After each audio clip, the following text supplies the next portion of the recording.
ఈరోజు కోర్టు మిత్రులారా, సమస్యలు అనేవి అందరికీ వస్తాయి.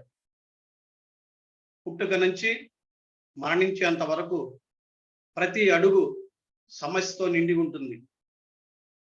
ఆ సమస్యని ఎంత ధైర్యంగా ఎదుర్కొంటున్నాము, ఎంత నమ్మకంతో ఎదుర్కొంటున్నాము, ఎంత సత్తాతో, ఎంత కరేజియస్తో ఎదుర్కొంటున్నాము అన్నదే మన సత్తా.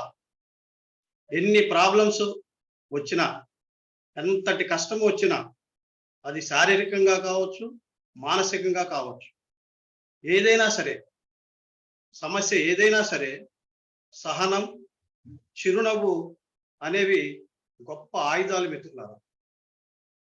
వీటితో చాలా సమస్యలకి పరిష్కారం వెతకవచ్చు. ముఖ్యంగా ఈ ప్రోగ్రాంలో నేను గ్రహిస్తున్నది ఏమిటంటే, ఇంపాక్ట్ ఆర్గనైజర్స్ ఎంతటి చక్కటి సహనంతో, చిరునవ్వుతో, ముఖ్యంగా మన కోఆర్డినేటర్ అయినటువంటి శ్రీధర్ వీరమల్ల గారిని చూస్తే నాకు ఈ కొటేషన్ చెప్పాలనిపించింది. వారి సహనం కానీ, చిరునవ్వు కానీ గైడ్ చేయడం అనేవి నాకు నేర్చుకునే విధంగా ఉన్నాయని చెప్పేసి తెలియజేసుకుంటూ, ఈ అవకాశం ఇచ్చినటువంటి ఇంపాక్ట్ మిత్రులందరికీ మరొకసారి నా నమస్కారాలు తెలియజేసుకుంటూ, జై హింద్, జై భారత్, వందే మాతరం.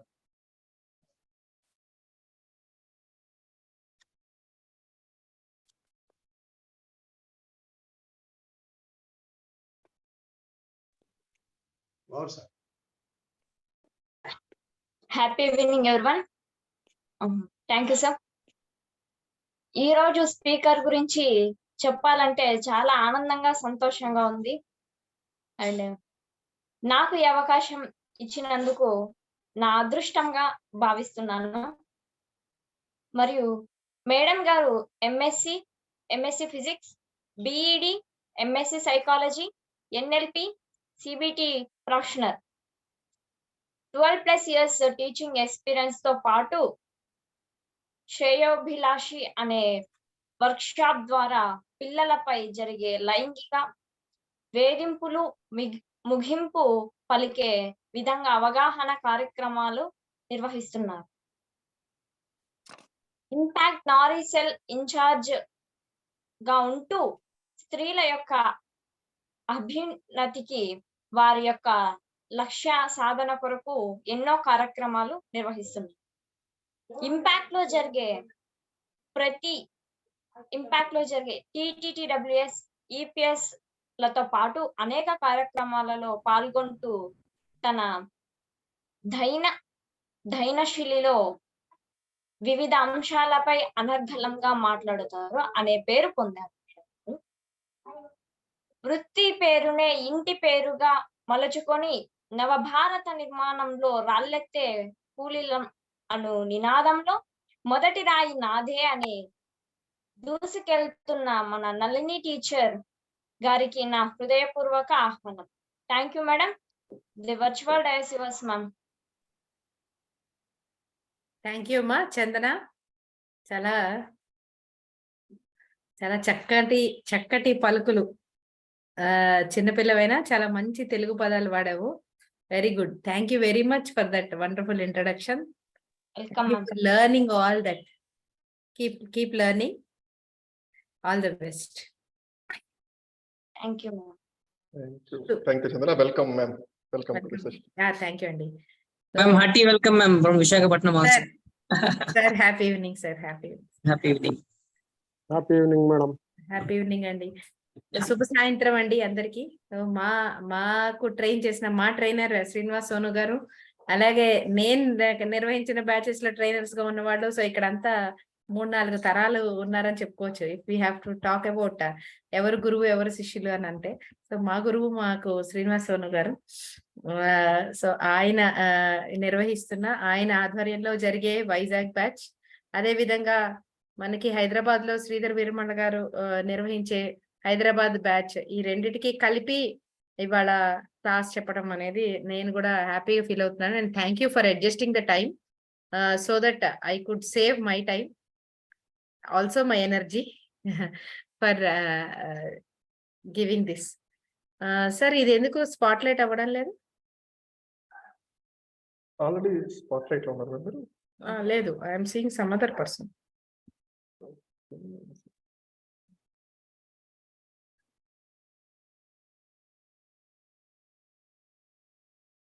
లేదు మేడం, ఎవరు Yes, ma'am. Yes, now you are in spotlight, ma'am. Okay okay right, now it is.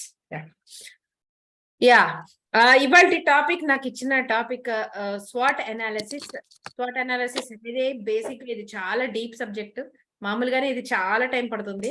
So నేను ఎక్కువ సమయాన్ని అందుకే ముందు ఇంట్రడక్షన్ కో మరో దానికో తీసుకోకుండా డైరెక్ట్ గా టాపిక్ లోకి వెళ్ళిపోతాను. మరోలా అనుకోకండి, ఎందుకంటే మిగిలిన అన్ని టాపిక్స్ కి మేబీ మిమ్మల్ని ఏదో రకంగా ముందుగా కాస్త ఎంగేజ్ చేసి ఉండొచ్చు. అలా చేస్తే దీనికి టైం సరిపోదు. Okay, one of the very important topics called swat analysis. Swat analysis అనేది మీకు ఇప్పటి వరకు డిఫరెంట్ టాపిక్స్ జరుగుంటాయి కదా. మన స్పీకింగ్ స్కిల్స్ అయిపోయాక మీకు ట్రైనింగ్ కి సంబంధించి డిఫరెంట్ టాపిక్స్ జరుగుంటాయి ఇప్పటి వరకు. లైక్ మీకు టైం మేనేజ్మెంట్ కానీ, స్ట్రెస్ మేనేజ్మెంట్ కానీ. Yes, can you name any 2 or 3 ఇప్పటి వరకు జరిగినవి ఏమైనా టాపిక్స్? క్విక్ గా మీరు మెసేజ్ చేయండి. Stress management, stress management, communication skills, content preparation, body language, ఇవన్నీ ఏమో స్పీకర్ టాపిక్స్. దీని తర్వాత ఇప్పుడు మీరు అన్నట్టు టైం మేనేజ్మెంట్, స్ట్రెస్ మేనేజ్మెంట్ అనేవి స్కిల్స్, అంటే నైపుణ్యాలు. సో మీరు ఒక్కొక్క నైపుణ్యం గురించి నేర్చుకుంటూ వింటున్నారు. ఈ మరికొన్ని కూడా మీరు వింటారు. కాగా ఇవాళ చెప్తున్న టాపిక్ ఏంటంటే ఇది నైపుణ్యం కాదు, ఇది ఒక టూల్ లాంటిది మాట. టూల్ అంటే తెలుసు కదా, పనిముట్టు. మనందరికీ తెలుసు, మనం రకరకాల పనిముట్లు వాడుతూ ఉంటాం. సుత్తి, సిజరు, కటింగ్ ప్లేయర్ లాగా.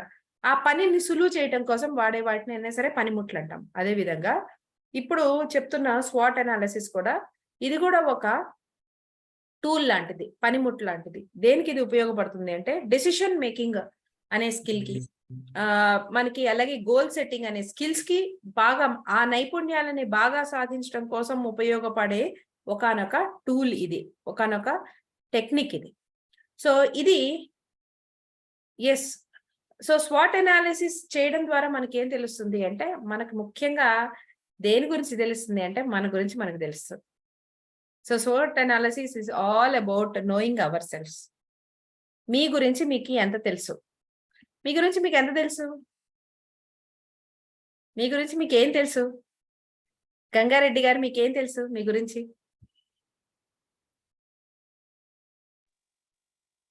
Happy evening madam. Happy evening అండి. యా, నా గురించి, నేను చదువుకున్నాను, ఈ సమాజంకు కొంత సేవ అనుకొని పాలిటిక్స్ లోకి వచ్చాను. ఓకే. నేను అవన్నీ సాధిస్తానని చెప్పేసి ఒక ధైర్యంతో, కాన్ఫిడెన్స్ తోని ఎన్నికల్లో దాదాపు 7 సార్లు ఎన్నికల్లో గెలిచాను. Wow. As a MPP, ZPTC, ఒక ఎమ్మెల్యే తప్ప అన్ని అయినాయి. Sarpanch, MPTC, okay, single window chairman. అంటే ఒక ఊరు సర్పంచ్ చేసిన, ఒక ఊరు ఎంపీటీ చేసిన, ఒక ఊరు సింగిల్ విండో చైర్మన్ చేసిన. ఈ మండలంలో 4 సార్లు, బోధన్ మండలం నిజామాబాద్ జిల్లా 4 సార్లు ఎలక్ట్ అయిన. ఇప్పుడు మా mrs ZPTC, myself DCCP director. Wonderful sir, wonderful. నాకు ఒక నమ్మకం ఉంది, ఒక మంచి స్పీకర్ కావాలని చెప్పేసి. అంటే ఇంకా మంచి స్పీకర్ గా ఉంటే నేను చేసినటువంటి పనులు, అంటే నేను చాలా తక్కువ మాట్లాడితే ఎక్కువ పని చేసినాం. ఓకే. అయితే చేసిన పనులు చెప్పుకోవడానికి ఒక మంచి స్పీకర్ లైన్ లో రావాలని చెప్పేసి గంప నాగేశ్వరరావు గారు, పెద్దలు పూజలు వారి ఆశీర్వాదంతో, శ్రీధర్ గారి ఆశీర్వాదంతో, మీ అందరి దయతోని ఇంట్లో చేరడం జరిగింది sir. Madam. Okay sir, thank you. Glad to know you. మీరు తెలియడం మాకు కూడా చాలా సంతోషం. అలాగే మీరు ఇప్పుడు ఏదైతే తప్ప అన్నారో మీరు అనుకున్నవన్నీ కూడా మీరు సాధించాలని మనసారా కోరుకుంటున్నాము. దీనికి ఖచ్చితంగా ఈ స్పీకింగ్ స్కిల్స్ గ్యారంటీగా ఉపయోగపడతాయి. సో మీ గురించి మీకు ఏం తెలుసు అన్న వెంటనే మీరు ఇప్పటి వరకు చేసింది ఏంటి, ఇంకా మీరు చేయదగినవి ఏంటి అనేది వెంటనే మీ గురించి చెప్పారు మీకు, అవునా? సో అయితే ఇంకా మీరు ఏం చేయగలుగుతారు? లేదు ఇప్పుడు మీకు ఇప్పటికిప్పుడు నేను మీకు ఏదైనా ఒక పదవి ఇచ్చాను. ఇప్పుడు మీరు ఏదైతే పార్టీ ఏ పార్టీ ఉన్నారో అది మీరు రివీల్ చేయనవసరం లేదు.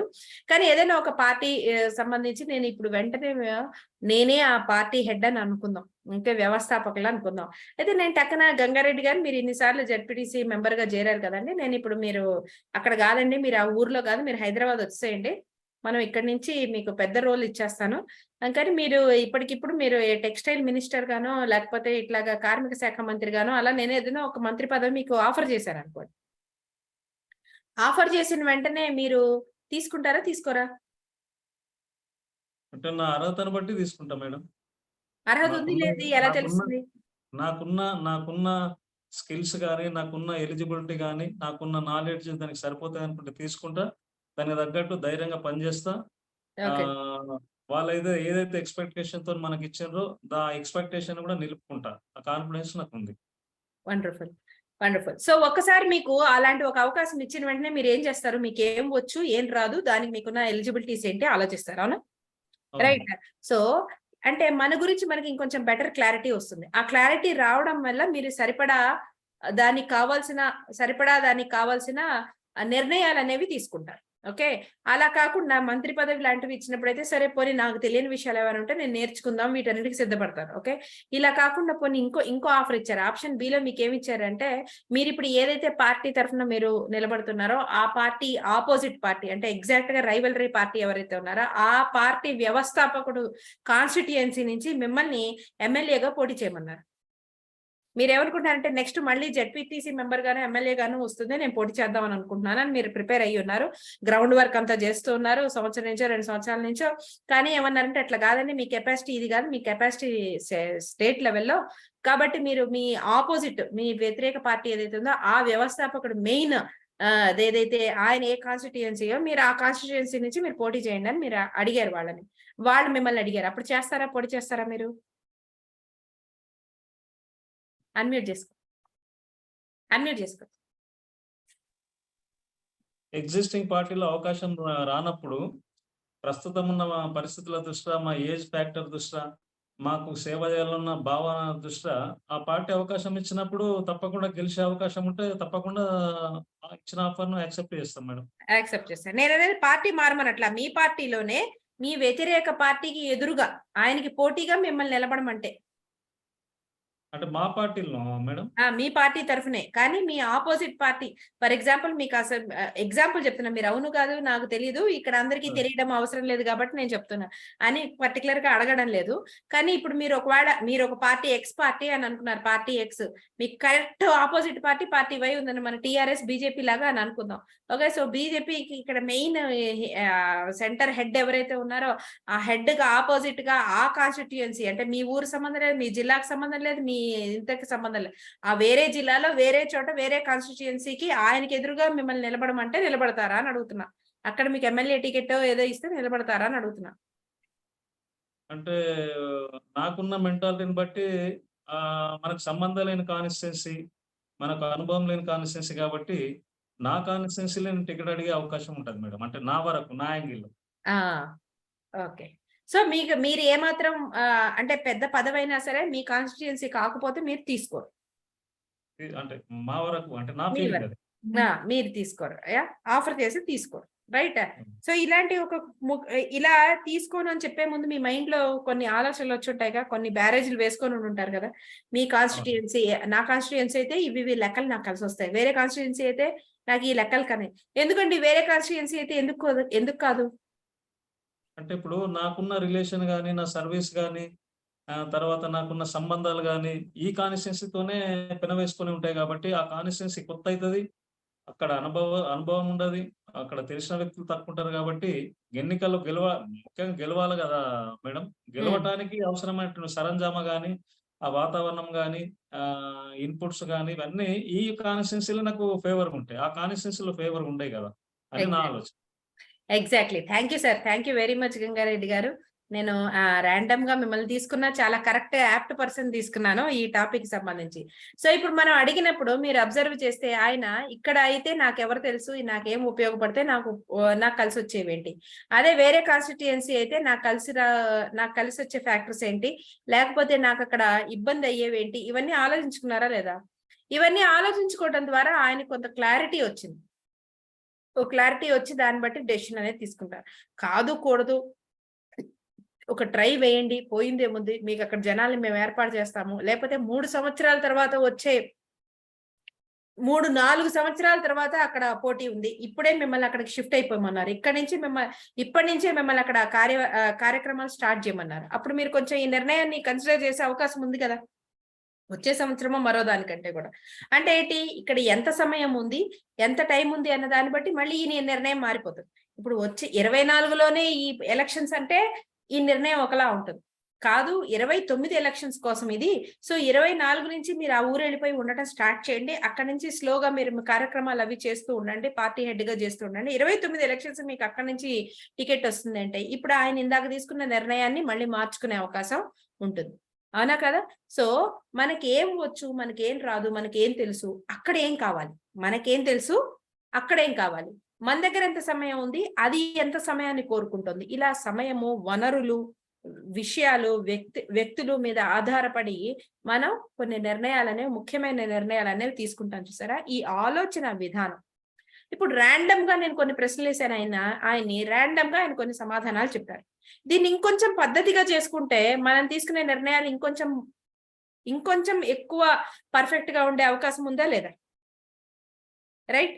సో ఇప్పుడు మనం మామూలుగా పిచ్చాపాటిలాగా నేను ఆయన అడిగాను, ఆయన కొన్ని సమాధానాలు చెప్పారు. అలా కాకుండా దీన్ని ఇంకొంచెం కూలంకషంగా, ఇంకొంచెం మన వ్యవస్థాపకంగా, ఇంకొంచెం ప్రణాళికాబద్ధంగా మనం కొన్ని ప్రశ్నలు వేసుకొని వాటికి సమాధానాలు వస్తే ఆ సమాధానాల ప్రాతిపదిక మీద మనం నిర్ణయాలు తీసుకుంటే ఆ నిర్ణయాలు సక్సెస్ అవడానికి ఎక్కువ అవకాశం ఉంటుంది. అవునా? సో ఇప్పుడు నేను అలా ఏ ప్రశ్నలు వేసుకోవాలి, ఎలాంటివి ప్రశ్నలు వేసుకుంటే మన నిర్ణయాలు, అంటే మనకి సంబంధించి మనం తీసుకోవాల్సిన నిర్ణయాలు మనకి ఇంకొంచెం బెటర్ గా క్లారిటీ వచ్చి మనం ఏం చెయ్యొచ్చు, ఏం చేయకూడదు, దేనికి మనకు అవకాశం ఎక్కువ ఉంది, దేనికి మనకు అవకాశాలు తక్కువ ఉన్నాయి అనే క్లారిటీ రావడానికి ఉపయోగపడే టూలే ఇవాళ నేను చెప్పబోతున్న స్వాట్ అనాలిసిస్. ఓకే, ఈ స్వాట్ అనాలిసిస్ అనేది MBA గ్రాడ్యుయేట్స్ కి, అంటే మన బిజినెస్ అందరికి తెలుసు కదా, బిజినెస్ దీనికి సంబంధించి MBA కోర్సెస్ ఏవైతే ఉన్నాయో వాటికి సంబంధించి వాళ్ళకి సిలబస్ లో భాగంగా చెప్పే టాపిక్ ఇది. ఎందుకంటే ఇది ఒకప్పుడు ఆర్గనైజేషన్స్ మాత్రమే ఈ అనాలిసిస్ టూల్ ని వాడుకునేవారు. ఓకే, అది రాను మనం ఏంటంటే మళ్ళీ వ్యక్తులు కూడా వాళ్ళ వృద్ధి కోసం, వాళ్ళ ఎసెట్స్ ఏంటి అబ్జర్వ్ చేసుకోవడం కోసం, వాళ్ళ డెసిషన్ మేకింగ్, వాళ్ళ గోల్ సెట్టింగ్ కూడా ఇంకా బెటర్ గా ఉండటం కోసం మనం సేమ్ టూల్ ని మనం కూడా వాడుకోవడం మొదలు పెట్టామన్నమాట. సో ఇది ఆర్గనైజేషన్ లెవెల్ నుంచి పర్సనల్ లెవెల్ కి ఇది వాడటం జరుగుతుంది. సో దీన్నే మనం స్వాట్ అనాలిసిస్ అని అంటాము. సో ఒక్క నిమిషం నాకు ఇస్తే I will share the PPT meanwhile. Yes sir. So ఈ లోపల మీరందరూ ఏం చేస్తారంటే, ఇప్పుడు మామూలుగా మనకి స్వాట్ అనాలిసిస్ అంటే మిగతా వాటిలాగా చక్కగా జాగ్రత్తగా కూర్చొని గడ్డం కింద చేసుకొని చూసుకొని వినేది కాదు ఇది. ఓకే, స్వాట్ అనాలిసిస్ అంటే ఖచ్చితంగా మనము పెన్ను పేపర్ తీసుకొని రాసుకోవాల్సిందే. మీరు బ్లడ్ టెస్ట్కి వెళ్ళారనుకోండి, ల్యాబ్ వాడు మీ దగ్గర నుంచి ఓ 1/2 లీటర్ రక్తం తీసేసుకొని తర్వాత రోజు సాయంత్రం రమ్మని, తర్వాత రోజు సాయంత్రం వచ్చాక తీరా ఓకే అండి అంతా బానే ఉంది వెళ్ళండి అన్నాడు అనుకోండి, ఒప్పుకుంటారా? ఒప్పుకుంటామా? మనం ఒప్పుకోం కదా. ఏం చేస్తాం, రిపోర్ట్ ఏది అని అంటాం. సో ఆ రిపోర్ట్ లో అంకెలు కనిపించాలి మనకి, ఎంత RBC ఉంది, ఎంత WBC ఉంది, ఎంత ప్లేట్లెట్స్ ఉన్నాయి, LDL ఎంత ఉంది, HLDL ఎంత ఉంది, కొలెస్ట్రాల్ ఎంత ఉంది, అవసరమైనవి ఉన్నాయి, అవసరం లేనివి ఉన్నాయి, ఇవన్నీ మనకి నెంబర్లు కనిపిస్తేనే మనం తీసుకోవాల్సిన నిర్ణయాలు కరెక్ట్ గా తీసుకోగలుగుతాం కదా. అదే విధంగా ఈ స్వాట్ అనాలిసిస్ కూడా కొడుతూ కూర్చునే కథ లాంటిది కాదు. ఖచ్చితంగా మనం పెన్ను పేపర్ తీసుకొని మనకి సంబంధించిన విషయాలకు సంబంధించిన ప్రశ్నలు వేసుకొని ఆ ప్రశ్నలకి సమాధానాలు మనం పేపర్ మీద రాయాలి. రాసుకుంటేనే మనకి ఇంకొంచెం క్లారిటీ వస్తుంది. క్లియర్? రైట్. మీ అందరి దగ్గర పుస్తకాలు ఉన్నాయి కదా, పుస్తకంలో ఒక ఫ్రెష్ పేజ్ మీరు తీసుకుంటే దానిలో ఇంచే మొత్తం మనకి జాతకాలు రాస్తారు చూసారా, మీ గ్రహాల మీద బేస్ అయ్యి రాసేది జాతకాలు. వాళ్ళు చెప్తూ ఉంటారు మీకు రాబోయే 5 ఏళ్లలో మీకు గురుడు 6 ఉంటాడు, శని 7 ఉంటాడు, అందరు కలిపి వేరే ఇంట్లో ఉంటారని చెప్తుంటాడు కదా. అలాగా అది ఎలా అయితే వాళ్ళు జాతకం కాగితం ఇస్తారో ఇది కూడా మన జాతకాన్ని నిర్ణయించే లాంటి టూర్ లాంటిది మాట. కాకపోతే దీని తాలూకు ఫలితాలు ఏ శని శుక్రుడు పెట్టడు, మనమే రాజు, మనమే మంత్రి మాట. దీనికి మన ప్రశ్నలే మనవి, మన సమాధానాలే మనవి. దీన్ని బట్టి రాబోయే 5 సంవత్సరాల్లో మనం ఎలా ఉంటాం, 2 సంవత్సరాల్లో అయ్యే ఉంటాం, అసలు దేనికి ఎలా ఉంటాం అనేది మనకు క్లారిటీ వస్తుంది. Clear everyone? Yes. So maximum within 45 minutes ఇది కంప్లీట్ చేసే ప్రయత్నం చేద్దాము. So let me share my PPT. PPT కనిపిస్తుందండి? Yes, ma'am. So SWOT analysis is completely based upon our own assessment, personal assessment and personal findings, personal decision making కు ఉపయోగపడేది. కాబట్టి SWOT analysis ఎప్పుడు కూడా ఎవరికి వాళ్ళు వేసుకోవాలి, ఎవరికి వాళ్ళు రాసుకోవాలి. అనాలిసిస్ అంటే అర్థమవుతుంది ఇందాక చెప్పినట్టు రిపోర్ట్ లాంటిది మాట. సో మీ బ్లడ్ తీసుకుంటేనే మన ఒంట్లో ఏమున్నాయో తెలుస్తుంది. పక్కనాటి బ్లడ్ తీసుకుంటే మన రిపోర్ట్ రాయలేం కాబట్టి మన బ్లడ్డే మనం ఎలా అయితే ఇస్తామో అలాగా మన స్వాట్ మనమే వేసుకోవాలి. అండ్ మన స్వాట్కి సంబంధించి మనము ఇది మన గోల్ మారిపోతే స్వాట్ మారిపోతూ ఉంటుంది, టైం మారిపోతే స్వాట్ రిపోర్ట్ మారిపోతూ ఉంటుంది. మీరు ఎప్పుడైనా డాక్టర్స్ దగ్గరికి వెళ్ళినప్పుడు చూడండి, మనం అన్ని టెస్టులు చేయించుకొని ఓ డాక్టర్ దగ్గరికి వెళ్తాం. ఓ 10 రోజులు 15 రోజులు వాళ్ళ దగ్గర కాస్త మందులు వాడాక మళ్ళీ మనం ఈ డాక్టర్ కాదని ఇంకో డాక్టర్ దగ్గరికి వెళ్ళాం అనుకోండి, ఆయన ఏం చేస్తాడు, ఇవన్నీ తూచంటాడు. ఇవన్నీ కాదు, మా ల్యాబొరేటరీలో చేయించుకొచ్చే రిపోర్ట్లే కరెక్ట్, అదండి అది వేరండి ఇది వేరండి అంటాడు. చివరికి మీ చేత మళ్ళీ రిపోర్ట్లు మళ్ళీ అన్ని టెస్టులు చేయిస్తాడు. అవునా కదా? సో డాక్టర్ మారితే రిపోర్ట్లు టెస్టులు మారిపోతూ ఉంటాయి. మళ్ళీ వాళ్ళు చేయిస్తుంటారు, పాత ఒప్పుకోరు. అదే విధంగా మనమైనా చూడండి, ఒకసారి ఒక రిపోర్ట్లు చేయించుకుంటే 3 నెలల తర్వాత 3 నెలల వరకే అది మళ్ళీ ఉపయోగపడం. ఖచ్చితంగా మళ్ళీ 3 నెలల తర్వాత అంటే మళ్ళీ మనం వేరే బ్లడ్ టెస్ట్లు చేయించుకోవాలి. పాత రిపోర్ట్లు అసలు పనికిరావు. మీకు తెలుసా ఈ విషయం? చాలా మందికి తెలిసే ఉంటుంది, రైట్? ఎప్పుడో కింద సంవత్సరం చేయించాను, పుష్కరాలు వచ్చినప్పుడు చేయించుకున్నానంటే కుదరదు. ప్రతి 3 నెలలకి బ్లడ్ లో తాలూకు కాంబినేషన్స్ ఇవన్నీ మారిపోతూ ఉంటాయి. అదే విధంగా స్వాట్ అనాలిసిస్ కూడా ఒక్కొక్క గోల్ కి మారిపోతూ ఉంటుంది. టైం మారిపోతే స్వాట్ అనాలిసిస్ రిపోర్ట్ మారిపోతూ ఉంటుంది, గోల్ మారిపోతే ఈ రిపోర్ట్ మారిపోతూ ఉంటుంది. ఓకే, సో అందుకని ఈ స్వాట్ అనాలిసిస్ ఎగ్జాక్ట్ గా ఎక్కడ స్టార్ట్ అవుతుంది అంటే, ఇది మనం గోల్ సెట్టింగ్ అయ్యాక డెసిషన్ మేకింగ్ ముందు తయారవుతుంది. రాసుకోండి జాగ్రత్తగా. స్వాట్ అనాలిసిస్ అనేది గోల్ సెట్టింగ్ తర్వాత, అంటే మనం ఏ గోల్ కోసం పనిచేయాలి, రాబోతున్న 2 సంవత్సరాల 3 సంవత్సరాల 10 సంవత్సరాల దేనికోసం మనం పనిచేయాలి, ఏ లక్ష్యం కోసం మనం పనిచేయాలి అనేది మనం డిసైడ్ అయిన తర్వాత, గోల్ సెట్ చేసుకున్న తర్వాత స్టార్ట్ అవుతుంది. గోల్ సెట్ చేసుకున్న తర్వాత మనం స్వాట్ అనాలిసిస్ చేయాలి. ఈ స్వాట్ అనాలిసిస్ ఆధారితంగా మనం కావాల్సిన ఇంపార్టెంట్ డెసిషన్స్ తీసుకుంటాం. So it starts after goal setting and before decision making. After goal setting, before decision making. Okay, మీరు మంచి పెయింటింగ్ తెచ్చుకున్నారు అనుకోండి ఇంట్లో, ఆ పెయింటింగ్ ని ఏదైనా గోడ మీద కొట్టాలనుకున్నప్పుడు ఫస్ట్ ఏం చేస్తారు, ఏ గోడ మీద ఎక్కడ కొట్టాలని డిసైడ్ అవుతారు కదా. ఫస్ట్ ఆ ప్లేస్ డిసైడ్ అవుతారు, మార్కింగ్ చేసుకుంటారు, తర్వాత పెయింటింగ్ ఏలాడేస్తారు. ఈ మధ్యలో పని జరుగుతుంది. ఏం జరుగుతుంది, ఓ సుత్తి ఓ మేకు ఉపయోగించి మేకు కొట్టడం అనే పని జరుగుతుంది. ఈ స్వాట్ అనాలిసిస్ కూడా సుత్తి ఉపయోగించి మేకు కొట్టడం లాంటిది మాట. ఇది మీరు ఫస్ట్ డిసైడ్ అవ్వాలి ఎక్కడ వాల్ హ్యాంగింగ్ పెట్టాలి అనేది, తర్వాత ఏ పెయింటింగ్ పెట్టాలని తర్వాత డిసైడ్ అవుతారు. అలా ఇది టూల్ లాంటిది మాట. అందుకే పనిముట్టు అని చెప్పాను ఇందాక. సో ఈ స్వాట్ అనాలిసిస్ ఎగ్జాంపుల్ మనం మహాభారతంలో కూడా చూస్తాం. అంటే నో యువర్ సెల్ఫ్ అన్నాను చూసారా, అందుకనే ఇది చాలా రెలవెంట్. మన గురించి మనం తెలుసుకోవడం, ఇలా నా గురించి నాకు ఎంత తెలుసు అని ఆలోచించిన వాళ్ళు మనకంటే ముందు ఇంకెవరైనా ఉన్నారా అని ఆలోచిస్తే, ఎందుకంటే ఇప్పుడు అదే అడిగాం కదా, మీ గురించి మీకు ఎంత తెలుసు అని ఒక ప్రశ్న అడిగారు. Know yourself, how much do you know yourself. మరి మనలాగానే ఆలోచించిన వాళ్ళు ఎవరైనా ఉన్నారా, నాకేమొచ్చు, నేను ఏం చేయాలి, ఇప్పుడు నాకు ఉపయోగపడేవేంటి, నేను ఎలాంటి డెసిషన్ తీసుకోవాలని మన ముందు ఇంకెవరైనా ఆలోచించుంటారా అని ఒకసారి ఆలోచిస్తే దొరికిన ఆధారం నాకేంటి అంటే, ఇలా మహాభారతంలో పంచపాండవులు కూడా ఒక సందర్భంలో ఇలా ఆలోచించుకున్నారు, నాకేం వచ్చు, నేనేం చేయొచ్చు ఇప్పుడు, నా ముందున్న ఛాలెంజ్ ఏంటి అని ఆలోచించుకున్నారు. సో ఒకానొక సమయంలో వాళ్ళు 1 సంవత్సరం పాటు అజ్ఞాతవాసంలో ఉండాల్సి వచ్చినప్పుడు పాండవులతో పాటు ద్రౌపది. ఇక్కడ పాండవులు ద్రౌపది అందరికీ తెలుసు కదా, ఎవరికైనా తెలియకపోతే దయచేసి హ్యాండ్ రైజ్ చేయండి. పంచపాండవులు తెలిసిన వాళ్ళు ఉన్నారా? పంచపాండవులు తెలియని వాళ్ళు ఎవరైనా ఉన్నారా? శ్యామ్ గారు నవ్వుతున్నారు. ఈ మాత్రం తెలియకుండా ఎవరు ఉంటారు? చాలా మంది ఉంటారండి. పంచపాండవుల్లో ఫస్ట్ ఆయన ఎవరు అంటే ఆయనే శ్రీకృష్ణుడు అనే వాళ్ళు చాలా మంది ఉన్నారు. లేదండి 2 తమ్ముళ్ళు ఉంటారు, వాళ్ళ పేరు వాలి సుగ్రీవులు అన్న వాళ్ళు బోల్డ్ మంది ఉన్నారు ఇప్పటికి. సో అది వాలి సుగ్రీవులు రామాయణానికి సంబంధించిన వారు. సో పంచపాండవులు అంటే ధర్మరాజు, అర్జునుడు, భీముడు, అలాగే నకుల, సహదేవులు, వీళ్ళంతా కలిసి మనం పంచపాండవులు అంటాము. సో వాళ్ళ అన్నదమ్ములు మాట. వీళ్ళు ఒకానొక సమయంలో 1 సంవత్సరం పాటు అజ్ఞాతవాసంలో ఉండాల్సి వచ్చింది. అజ్ఞాతవాసం అంటే సమాజంలోనే ఉండాలి, సర్వైవ్ అవ్వాలి, కానీ వాళ్ళ పేర్లతో ఉండకూడదు, డిస్గైజ్ లో ఉండాలన్నమాట. మన రా ఏజెంట్స్ ఉంటారు చూసారా, అలాగా యంగ్స్టర్స్ ఉన్నారు కాబట్టి వాళ్ళకి చెప్తున్నాం. విక్రమ్ సినిమాలో మన కమల్ హాసన్ ఉంటాడు కదా, అందరి మధ్యలోనే ఉంటాడు కానీ ఎవరు ఉంటారనే తెలియదు. చివరికి వాళ్ళ పనమ్మాయి కూడా పనమ్మాయి అని అనుకుంటారు. చివరిలో తెలిసిన అమ్మాయి ఏజెంట్ అన్న విషయం మధ్యలో అమ్మాయి ఇది చేసేటప్పుడు కానీ అలాగా ఇలా డిస్గైజ్ లో ఉండాల్సి వస్తుంది అనమాట.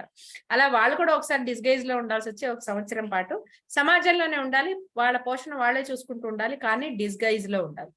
అప్పుడు వాళ్ళు ఆలోచించారు, మనం ఎవరెవరం ఎలా వెళ్దాము, ఎలాంటి మారువేషాల్లో వెళ్దామని ఆలోచించుకున్నారు. అప్పుడు వాళ్ళకి ఏం వచ్చు అనేది ఆలోచించుకున్నారు.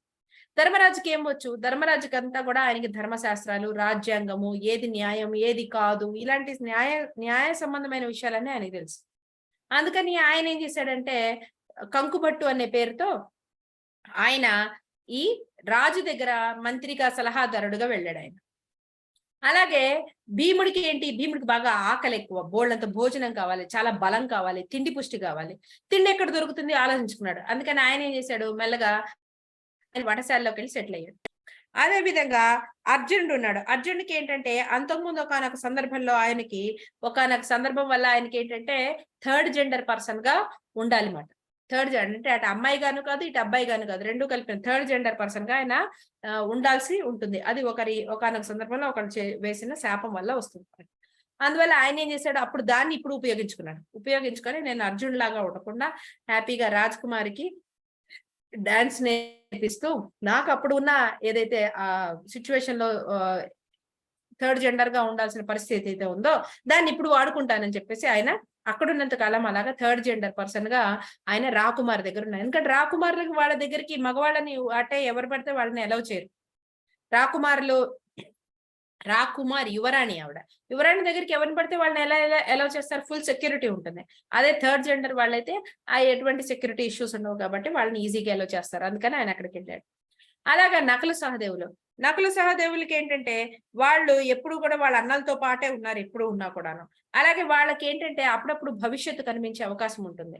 అంటే వాళ్ళ నాన్న శరీరం నుంచి చిన్న మాంసం ముక్క తినటం వల్ల వాళ్ళకి భవిష్యత్తు కనిపిస్తూ ఉంటుంది. కానీ ఆ భవిష్యత్తు నీకు కనిపించినా నువ్వు ఎవరికి చెప్పకూడదు, చెప్పావో మీ ఇద్దరు తలకాయలు పగిలిపోయి చచ్చిపోతారని చెప్పి వాళ్ళకి ఒకళ్ళు ఆ కండిషన్ పెడతారు. అందువల్ల వాళ్ళు ఏంటంటే జాగ్రత్తగా సర్వైవ్ అవ్వాలి, చాలా కాషియస్ గా ఉండాల్సిన 1 సంవత్సరం. అందుకని వాళ్ళు ఏం చేశారంటే ఎందుకు వచ్చింది 10 మందిలో 4గురిలో ఉండి మనకి ఏదైనా భవిష్యత్తు తెలిసినా అది ఇంకోటితో షేర్ చేసే ప్రాబ్లం అవుతుంది కాబట్టి వాళ్ళు ఒకళ్ళు గుర్రాల దగ్గర, ఒకళ్ళు ఆవుల దగ్గర, అంటే ఒకళ్ళు గోశాల్లోనూ ఒకళ్ళేమో ఈ గుర్రాల దగ్గర సెటిల్ అయిపోయారు. వాటి పోషించే వాళ్ళలాగా వాళ్ళు చేరిపోయారు. లాస్ట్ ఇంకా ద్రౌపది స్త్రీ, సేఫ్టీ ఉండాలి. రాకుమారి ఆవిడకి ఏమొచ్చు, ఆవిడ రాణి కాబట్టి ఓ రాణికి ఏం కావాలో ఆవిడకి తెలుసు. సో ఆవిడ నాకేమొచ్చు, నేనేం పని చేయగలను అని అనుకున్నప్పుడు ఆవిడ ఇలా ఆలోచించాము, నేను రాణిని కదా, నాకేమొచ్చు, ఇంకో రాణికి ఏం కావాలో తెలుస్తుంది. ఒకటి. అండ్ నేను సంవత్సరం పాటు నా భర్తలు కాకుండా విడిగా నేను సర్వైవ్ అవ్వాలంటే సేఫ్టీ కూడా ముఖ్యం నాకు. So I should be in a safe place. అలాంటప్పుడు నేను ఎక్కడ ఉండాలి అంటే హ్యాపీగా రాకుమారి దగ్గరే, ఆవిడ రాణి గారి దగ్గరే ప్రధాన చెలికత్తెగా వెళ్ళి జాయిన్ అయిపోయింది. సో వీళ్ళంతా ఏం చేశారంటే వాళ్ళ ఎక్స్పర్టీస్ ఏంటి అనేది ఆలోచించుకొని వాళ్ళ ఎక్స్పర్టీస్ బట్టి, వాళ్ళ నాలెడ్జ్ బట్టి, ఆ టైంలో వాళ్ళకున్న ఛాలెంజెస్ బట్టి వాళ్ళు ఒక్కొక్కళ్ళు ఒక్కొక్క కంఫర్టబుల్ రోల్ తీసుకొని ఆ రోల్ లో తీసుకొని వాళ్ళు చక్కగా 1 year పాటు సర్వైవ్ అయిపోయారు అనమాట. సో ఇదే విధంగా మనందరం కూడా ఇప్పుడు ఎంతో మంది మీరందరూ కూడా ఏవేవో డిఫరెంట్ వాక్స్ ఆఫ్ లైఫ్స్ నుంచి వచ్చిన వాళ్ళు ఉన్నారు. మీలో కొంతమంది రియల్ ఎస్టేట్ వాళ్ళు ఉంటారు, కొంతమంది టీచర్స్ ఉంటారు, కొంతమంది ఇప్పుడు ఎంప్లాయ్మెంట్ స్టార్ట్ చేయాలనుకునే వాళ్ళు ఉంటారు, కొంతమంది స్టూడెంట్స్ ఉంటారు, కొంతమంది బ్యాంక్ రిలేటెడ్, ఇలాగా కొంతమంది మెడికల్ రిలేటెడ్, ఇందాక సార్ మాట్లాడినట్టు కొంతమంది పొలిటికల్ బ్యాక్గ్రౌండ్ రిలేటెడ్, ఇలా ఒక్కొక్కళ్ళం ఒక్కొక్క డిఫరెంట్ బ్యాక్గ్రౌండ్ నుంచి ఉన్నాం. కానీ బ్యాక్గ్రౌండ్ నుంచి వచ్చిన వాళ్ళం మళ్ళీ ఈ కోర్స్ ఎందుకు తీసుకున్నాం? Why do we want to become a good speaker, or why do you want to become a trainer? నేను ట్రైనర్ ఎందుకు అవ్వాలి, నేను అసలు స్పీకర్ ఎందుకు అవ్వాలి అంటే ఒక్కొక్కళ్ళది ఒక్కొక్క రీజన్, రైట్? ఎందుకు అవ్వాలని అనుకున్నారు చెప్పండి ఎవరైనా? మీరు చాట్ బాక్స్ లో చెప్పండి. Why did you choose this? ఎందుకు అవ్వాలనుకున్నారు?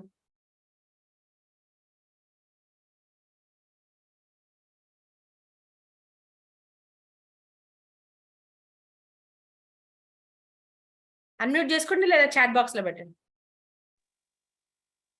అప్డేట్ అవ్వడం కోసం, ఎస్, సర్వీస్, మనీ, నేను మెరుగుపరచుకోవడానికి మేడం, లైఫ్ ని మెరుగుపరచుకోవడం కోసం, ప్రొఫెషనల్ స్పీకర్ అవ్వడం కోసం, అందరినీ మోటివేట్ చేయడం కోసం, ఎస్, ఇన్ఫ్లుయెన్స్, సొసైటీని ఇన్ఫ్లుయెన్స్ చేయడం, ఎవరికైనా ఇంటికి వెళ్ళాలి అన్నది, రైట్? మేడం మనం మన ఆస్తి కాదు, మన కుటుంబానికి ఈ సమాజానికి ఆస్తి కాబట్టి వాళ్ళకి ఉపయోగపడాలి. ఎస్, మనిషి అనేవాడు అందరివాడు కాబట్టి. యా, నువ్వు తినే ప్రతి మెతుకు ఈ సంఘం పండించింది అంటారు సిరివెన్నెల గారు. సో మనం తినే ప్రతి మెతుకు కానీ మనం పొందే ప్రతి గౌరవం కూడా ఈ సంఘము, ఈ సొసైటీ, మన ఈ దేశం మనకి ఇచ్చిందే, రైట్? సో అదే విధంగా చాలా మంది, మీలో చాలా మంది ఈ సర్వీస్ ఓరియంటెడ్ గా మీరందరూ దీంట్లో చేరాలనుకుంటున్నారు. కొంతమంది బెటర్ స్పీకర్ అవ్వాలనుకుంటున్నారు, కొంతమంది దీనిలో నుంచి ప్యారలల్ ఆదాయ మార్గం తీసుకోవాలనుకుంటున్నారు.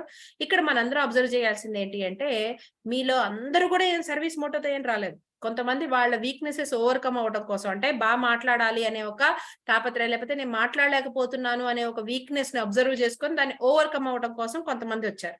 కొంతమంది ఇందులో ఒక ఆదాయ మార్గం ఉందని చూశారు. కొంతమంది ఇందులో నేర్చుకునే నైపుణ్యాల వల్ల వాళ్ళు చేసే పని మెరుగుపడుతుంది.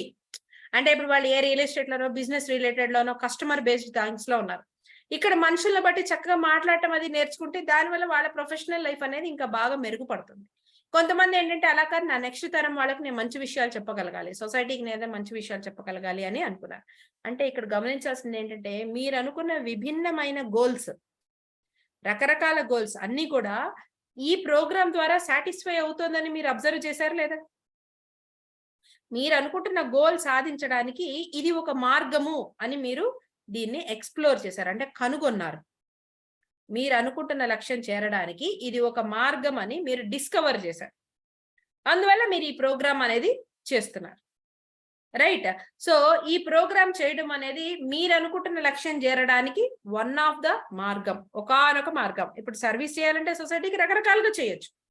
డబ్బులు పంచేవి కొన్ని ఉంటాయి, సంస్థలో చేసేవి కొన్ని ఉంటాయి, మాట ద్వారా చేసేవి కొన్ని ఉంటాయి, లేకపోతే మీరు ఏదైనా ఆర్గనైజేషన్ లో వాలంటీర్ వర్క్ చేయొచ్చు. ఇలా రకరకాల మెథడ్స్ లో చేయొచ్చు. కానీ మాట ద్వారా, నైపుణ్యాల ద్వారా చేయాలనుకోవడం వన్ ఆఫ్ ద మార్గం.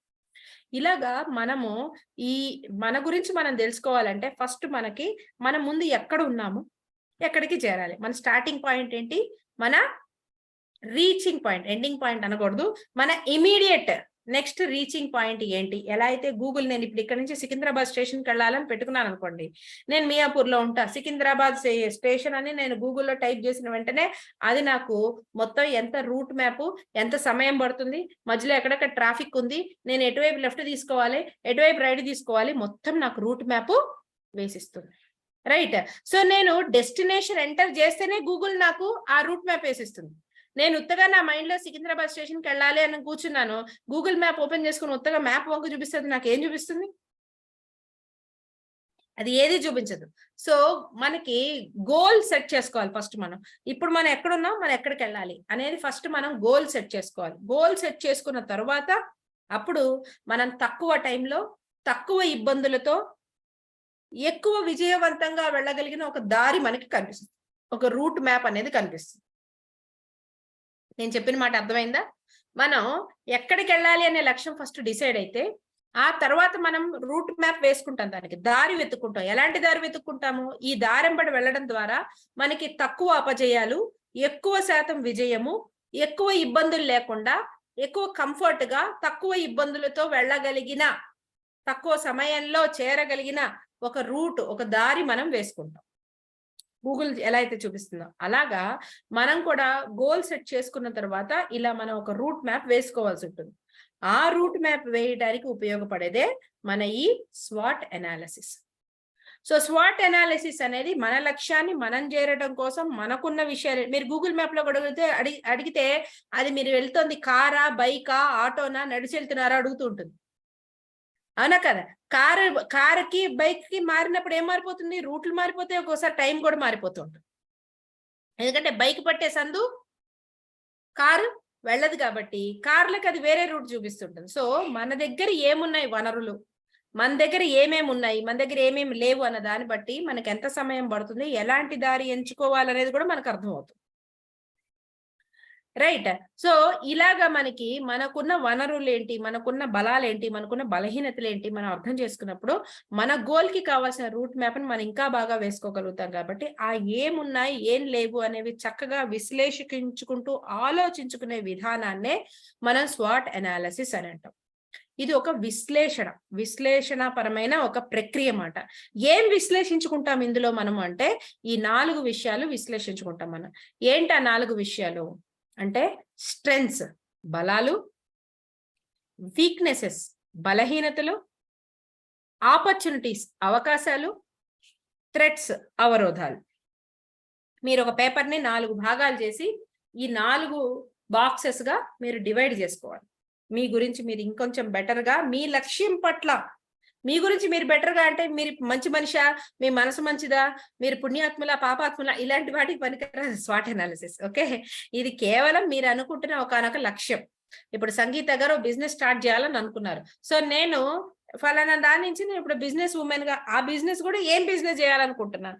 ఇప్పుడు ఆవిడ కాస్మెటిక్స్ బిజినెస్ ఏదో చేయాలనుకుంటున్నారు. సో ఇప్పుడు సంగీత ఒక కాస్మెటిక్స్ బిజినెస్ ఉమెన్ గా మారాలి అని అనుకున్నప్పుడు సంగీతకి కాస్మెటిక్స్ సంబంధించి ఏం వచ్చు, ఏం నాలెడ్జ్ ఉంది, ప్రొడక్ట్స్ గురించి ఎంత నాలెడ్జ్ ఉంది, ఎంత పెట్టుబడి పెట్టాలి, ఎంతకాలం దీంట్లో పనిచేస్తూ ఉంటే ఎంత పెట్టుబడికి ఎంత లాభం వస్తుంది, ఇలాంటి విషయాలన్నీ ఆలోచించుకుంటే ఆవిడ దాన్ని బట్టి అసలు ఆవిడ కాస్మెటిక్ బిజినెస్ పెట్టచ్చా పెట్టకూడదా అనే వాటిపైన కొన్ని ముఖ్యమైన నిర్ణయాలు ఆవిడ తీసుకోగలుగుతారు. ఇలా మనం అనుకునే ఇమీడియట్ గోల్ కి సంబంధించి చేసే ప్రణాళికాబద్ధమైన విశ్లేషణ. ఇది పిల్లలు కెరీర్ ఎంచుకోవాల్సి వచ్చినప్పుడు ఉపయోగపడుతుంది. పెద్దవాళ్ళు ఎటువంటి ఉద్యోగంలో నాకు అవకాశాలు ఎక్కువగా ఉన్నాయని ఆలోచించుకోవడానికి ఉపయోగపడుతుంది. ఇప్పుడు మీకులాగా ఒక ఫీల్డ్ లో ఉంటూ ఎడిషనల్ నాలెడ్జ్ కానీ, ఎడిషనల్ ప్యారలల్ ఆదాయ మార్గం కానీ, మరొక ఫీల్డ్ ఇలాంటి ఫీల్డ్ లో ప్యారలల్ గా కొనసాగాలనుకున్నప్పుడు కానీ ఇలాంటప్పుడు ఉపయోగపడుతుంది. 3, మీకు స్వతహాగా ఏమైనా వృత్తి వ్యాపారాలు ఉంటే అందులో మీరు అందులో ఉన్నతి కోసం ఆలోచిస్తున్నప్పుడు, అంటే డెవలప్మెంట్ నెక్స్ట్ లెవెల్ స్టేజ్ కి వెళ్ళాలనుకుంటున్నప్పుడు, ఓకే, అంటే మీరు టీం మెంబర్ గా ఉన్నారు, టీం లీడ్ గా అవ్వాలనుకుంటున్నారు, లేదు మీరు ఏదైనా బిజినెస్ వాటిలో ఉంటాయి కదా లెవెల్స్ ఉంటాయి, మీరు 4th లెవెల్లో ఉన్నారు, ఇంకో 2 సంవత్సరాల్లో మీరు లెవెల్ 2కు వెళ్ళాలనుకుంటున్నారు, లేదు మీరు ఒక ఉద్యోగస్తులు ఈ కంపెనీలో ఈ ఉద్యోగం నుంచి ఇంకో కంపెనీలోకి మారాలనుకుంటున్నారు. సో పదోన్నతి, ఉద్యోగం మార్పు, కెరీర్ ఎంచుకోవటం, లేదా బిజినెస్ ఎంచుకోవటం, ప్యారలల్ ఆదాయ మార్గాలు ఎంచుకోవటం, మరొక ఫీల్డ్ ని తీసుకోవడం, ఇలాంటి అన్ని వీటికి సంబంధించిన లక్ష్యాలు ఏమున్నా కూడా మీరు అలాంటప్పుడు మంచి నిర్ణయాలు తీసుకోవడానికి ఈ స్వాట్ అనాలిసిస్ అనేది ఉపయోగపడుతుంది. సో మనం ట్రైనర్స్ గా మన స్టూడెంట్స్ ని అడ్రస్ చేసేటప్పుడు, ఏమైనా ఎంప్లాయీ ట్రైనింగ్స్ ఇచ్చేటప్పుడు, లేదా మీరు టీమ్ లీడర్ గా ఉండి మీ కింద వాళ్ళని మీరు ట్రైన్ చేయాల్సి వచ్చినప్పుడు, మీరు ఒక గ్రూప్ కి లీడర్ గా ఉండి మీరు మీ నెక్స్ట్ వాళ్ళకి మీరు గోల్ సెట్ చేయాల్సి వచ్చినప్పుడు, పిల్లలుగా ఉన్నప్పుడు వాళ్ళు ఏ కెరీర్ ఎంచుకోవాలి అని వాళ్ళు ఆలోచించుకోవాల్సి వచ్చినప్పుడు, అలాంటి అన్ని సందర్భాల్లో యాజ్ ఏ ట్రైనర్ మీరు వాళ్ళకి ఈ స్వాట్ అనాలిసిస్ అనేది సూచించవచ్చు. అర్థమవుతుందండి? Am I going fast? Clear? అర్థమవుతుంది అందరికి? If you am going fast a little, please let me know. Okay? So అర్థమవుతుంది. Yeah. సో ఈ స్వాట్ అనాలిసిస్ ని ఇది కొంచెం మీకు ఇంటర్నెట్ లో ఈ మధ్య కాస్త ప్రతిదానికి కొత్త పేర్లు రావడం మొదలు పెట్టింది కాబట్టి దీన్ని స్వాట్ బదులు స్వాక్ అని కూడా మీరు చూస్తారు. అంటే strengths, weaknesses, opportunities and threats బదులు ఛాలెంజెస్ అనే పేరుతో చూస్తారు.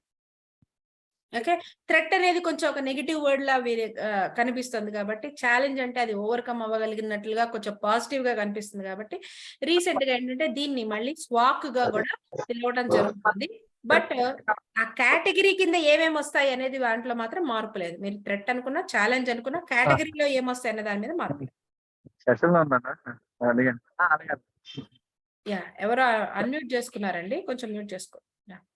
సో ఈ ఫస్ట్ రెండు ఏవైతే ఉన్నాయో స్ట్రెంగ్స్ అండ్ వీక్నెసెస్, వీటిని ఇంటర్నల్ ఫ్యాక్టర్స్ అంటారు. అంటే ఇవి వ్యక్తికి సంబంధించినవి, మనకి సంబంధించినవి. మన బలాలేంటి, మన బలహీనతలు ఏంటి. ఇప్పుడు మీరందరూ ట్రైనర్ అవ్వాలనుకున్నారు లేదా స్పీకర్ అవ్వాలనుకున్నారు. ఒక స్పీకర్ అవ్వడానికి మన బలాలేంటి, ఒక స్పీకర్ అవ్వడానికి మనకున్న బలహీనతలు ఏంటి, ఒక స్పీకర్ అవ్వకుండా ఉండడానికి మనకున్న బలహీనతలు ఏంటి, లేదా ఒక ట్రైనర్ అవ్వడానికి మీకున్న బలాలేంటి, ఒక ట్రైనర్ సక్సెస్ఫుల్ ట్రైనర్ అవ్వడానికి మీలో లోపించే బలహీనతలు ఏమైనా ఉన్నాయా. ఇవి పూర్తిగా మనకి సంబంధించిన విషయాలు. నెక్స్ట్ ఏంటి, మిగిలిన రెండు ఆపర్చునిటీస్ అండ్ థ్రెట్స్, వీటిని ఎక్స్టర్నల్ ఫ్యాక్టర్స్ అంటారు. అంటే ఇవి బయట మారిపోతున్న పరిస్థితుల బట్టి ఇవి కూడా మారిపోతుంటాయి. సో ఇప్పుడు మనం అనుకుంటున్న లక్ష్యానికి బయట పరిస్థితులు బట్టి మనకున్న అవకాశాలేంటి, మనకున్న అవరోధాలేంటి. అంటే ఇప్పుడు మేము ఇంపాక్ట్ ఫౌండేషన్ 25 సంవత్సరాలుగా ఉన్న 27 సంవత్సరాలుగా ఉన్న ఆర్గనైజేషన్, కానీ 23 సంవత్సరాలు 24 సంవత్సరాలు ఇంపాక్ట్ ఫౌండేషన్ ఎంతమందికి తెలుసో కేవలం కరోనా 2 సంవత్సరాల్లో అంతకి 2 3 మందికి ఇంపాక్ట్ దూసుకుకుంటూ వెళ్ళిపోయింది. సో కరోనా వల్ల చాలా మందికి ఉద్యోగాలు పోయినాయి, నష్టాలు అయ్యారు, ఆర్థికంగా ఇబ్బంది పడ్డారు, ఆరోగ్యాలు ఇబ్బంది పడ్డాయి. కొంతమందికి కరోనా అన్న సమయం అలా ఎఫెక్ట్ అయితే ఇంపాక్ట్ ఫౌండేషన్ కంప్లీట్ గా పాజిటివ్ గా ఉపయోగపడింది. ఎందుకంటే అందరూ వాటి ఎడ్యుకేషన్ అన్ని ఆగిపోయినాయి, స్తంభించినప్పుడు అందరూ కొద్ది రోజులు 4 రోజులు 10 రోజులు ఖాళీగా ఉన్నారు. ఆ తర్వాత జనాలు ఖాళీగా ఉండకూడదు, ఏదో ఒకటి మనం నేర్చుకుంటూ ఉండాలి, ఎందుకు టైం వేస్ట్ చేయకూడదని అనిపించినప్పుడు కొన్ని వందలుగా వేలుగా ఈ స్కిల్ ప్రోగ్రామ్స్ నేర్చుకోవడం మొదలు పెట్టారు. సో ఇలా కూర్చొని ఇలానే ఇదే ఇంట్లో ఇదే ప్రదేశంలో కూర్చొని నేను హైదరాబాద్ వాళ్ళతోనూ మాట్లాడాను, నిజామాబాద్ వాళ్ళతో మాట్లాడాను, సింగపూర్ వాళ్ళతోనూ మాట్లాడాను, అమెరికా వాళ్ళతోనూ మాట్లాడాను, మొన్న ఈ మధ్య కెనడా వాళ్ళతో కూడా ఒక ట్రైనర్ వర్క్షాప్ కంప్లీట్ చేయడం జరిగింది. అంటే ఉన్న చోటే ఉన్నాను, కానీ నా రీచ్ అనేది చాలా చోట్లకి నా ఒక్క రీచే ఇలా పెరిగిందంటే ఓవరాల్ గా ఇంపాక్ట్ ఫౌండేషన్ లోకి కొన్ని వేల మంది ఇంపాక్ట్ కుటుంబ సభ్యులు చేరడానికి ఆ సమయం అనేది మాకు ఉపయోగపడింది. ఇప్పుడు కరోనా రావాలి లేదు అనేది గంపా సాహెబ్ డిసైడ్ అయ్యారా? అప్పుడప్పుడు కరోనా 2 సంవత్సరాలు వచ్చినప్పుడు బాగుంది, బోల్డ్ మంది జాయిన్ అయ్యారు కాబట్టి ఇంకోసారి ఇలాంటిది ఏదైనా రావాలని ఆయన కోరుకొని మంత్రిస్తే వచ్చేవి కాదు కదా. ఇది మనకు సంబంధించిన కాదు, ఎక్స్టర్నల్ ఫ్యాక్టర్స్. బయట పరిస్థితులు బట్టి మనకి ఇవి మారిపోతూ ఉంటాయి. అప్పుడు ఒక్కొక్క ఈపీఎస్ ఒక్కొక్క ఇది చేస్తున్నప్పుడు 100 మంది చేరేవారు ఒక్కొక్క బ్యాచ్. ఎందుకంటే అందరూ ఆన్లైన్, అందరూ రెడీగా ఉన్నారు, అందరూ ఖాళీగా ఉన్నారు, అందరు నేర్చుకున్నారు. ఓకే, ఇప్పుడు మనకి ట్రైనర్ వర్క్షాప్, ఇప్పుడు మేము చేసినప్పుడు ట్రైనర్ వర్క్షాప్, నేను 11th బ్యాచ్ ట్రైనర్, మేము చేసినప్పుడు ఒకసారి అనౌన్స్ చేస్తే వారం రోజుల్లో మొత్తం 50 సీట్లు ఫిల్అప్ అయిపోయాయి. 50 లేదా 60 తీసుకునేవారు. 60 సీట్లు ఒక 4 రోజుల్లో ఫిల్అప్ అయిపోయాయి. Impact foundation announces trainer workshop అని మేము ఒక స్క్రోలింగ్ చూసామంటే మేము చూసిన 4 రోజుల్లో మొత్తం 60 సీట్లు ఫిల్అప్ అయిపోయాయి. సో మళ్ళీ భరత్ గారికి ఫోన్ చేస్తే బ్యాచ్ అయిపోయిందండి, నెక్స్ట్ బ్యాచ్ కోసం వెయిట్ చేయండి అనేవారు. అందుకని మేము చాలా ఆదుర్దాగా వెతికేవాళ్ళం, వెయిట్ చేస్తుండేవాళ్ళం ఎప్పుడు బ్యాచ్ అనౌన్స్ అవుతుందా అని. ఎందుకంటే అప్పుడు సంవత్సరానికి ఒక బ్యాచే ఉండేది, హైదరాబాద్ లో మాత్రమే ఉండేది. దాన్ని మెల్లగా జనాలు చేయాలనుకుంటున్నారు, ఇంట్రెస్ట్ ఉందని చూపించుకొని సార్ మెల్లగా వాటిని నెంబర్ ఆఫ్ బ్యాచెస్ పెంచారు. ఇప్పుడు పాపం మీ మెంటర్స్ రిజిస్ట్రేషన్ స్టార్ట్ చేశాక జాయిన్ అవ్వండి, డబ్బులు కట్టండి అని వాళ్ళు అడగాల్సి వస్తుంది. అప్పుడే మేము మమ్మల్ని జాయిన్ చేసుకోండి అని మేము అడగాల్సి వచ్చేది. సో పరిస్థితి ఎందుకు రివర్స్ అయింది? పరిస్థితి నెంబర్ ఆఫ్ మనకి కొంత టైం అయ్యేటప్పటికి దాని పరిస్థితి కూడా మారిపోతుంది, అవైలబిలిటీ పెరిగేటప్పుడు కూడా నెంబర్ తగ్గుతూ ఉంది. ఇలా డిఫరెంట్ ఫ్యాక్టర్స్ అనేవి ఉన్నాయి. సో ఇవన్నీ కూడా బయట అవకాశాలు, బయట పరిస్థితులు బట్టి ఉంటుంది. రైట్. సో అదే ఇప్పుడు రేపొద్దున నేషనల్ ఎడ్యుకేషన్ పాలసీ అని అనౌన్స్ చేశారు. నేషనల్ ఎడ్యుకేషన్ పాలసీ ప్రకారం కంపల్సరీ ప్రతి స్కూల్లోనూ ఒక లైఫ్ స్కిల్ ట్రైనర్ అనేది వాళ్ళు ఉండాలి యాజ్ ఎ స్టాఫ్ మెంబర్. ఇప్పుడు ఏదైనా అనౌన్స్ చేసి నెక్స్ట్ అకాడమిక్ ఇయర్ నుంచి లైఫ్ స్కిల్ ట్రైనర్స్ కంపల్సరీ ప్రతి స్కూల్లో ఉండాలి అన్న వెంటనే చూడండి మళ్ళీ ఈ TTWS కోసం ఎదురొచ్చి మరి అడిగి మరి గోల పెట్టి మరి అందరు చేస్తారు. ఎందుకంటే అదొక ఉద్యోగ మార్గం అయిపోయింది కదా, కంపల్సరీ ఒక రోల్ ఉండాలి కదా. లేదు, ఆర్గనైజేషన్స్ ఏం చెప్తాయి, టీచర్స్ లో మీరున్న వాళ్ళే ఈ ట్రైనింగ్ తీసేసుకోండి, సో దట్ మనం ఉన్న స్టాఫ్ లోనే ఒకళ్ళు లైఫ్ స్కిల్ ట్రైనర్ గా మనం రికార్డ్స్ లో చూపిద్దామంటే అప్పుడు కూడా టీచర్స్ బోల్డ్ మంది వచ్చి ట్రైనింగ్ అనేది తీసుకుంటారు, అవునా కదా. సో ఇప్పుడు నేషనల్ ఎడ్యుకేషన్ పాలసీ అనేది ఎంటర్ చేయాలా లేదా అనేది మన చేతుల్లో ఉందా? లేదు. బయట జరిగే మార్పులు మనకి కొన్ని అవకాశాలని తెచ్చిపెడుతూ ఉంటుంది. అదే విధంగా బయట జరిగే మార్పులు కొన్ని అవరోధాలని కూడా తెచ్చిపెట్టే అవకాశం ఉంటుంది. సో ఇప్పుడు మీరు ట్రైనర్ అయ్యి కష్టపడి మీరు మొత్తం టాపిక్ ప్రిపేర్ అయ్యారు, మొత్తం PPT అంతా చేసుకొని మీరు ఎక్కడికో వెళ్ళారు. ఎక్కడికో వెళ్ళి చెప్తున్నప్పుడు చూసారు, ఆ క్లాస్ అయిపోయింది. ఆ తర్వాత కొద్ది రోజులు కట్ చేసి చూస్తే మీరు మీ PPTని ఎవరో వేసేసుకొని మీ పేరు బదులు వాళ్ళ పేరు చెప్పుకొని వాడేసుకుంటూ ఉన్నారు. అప్పుడేమనిపిస్తుంది మీకు?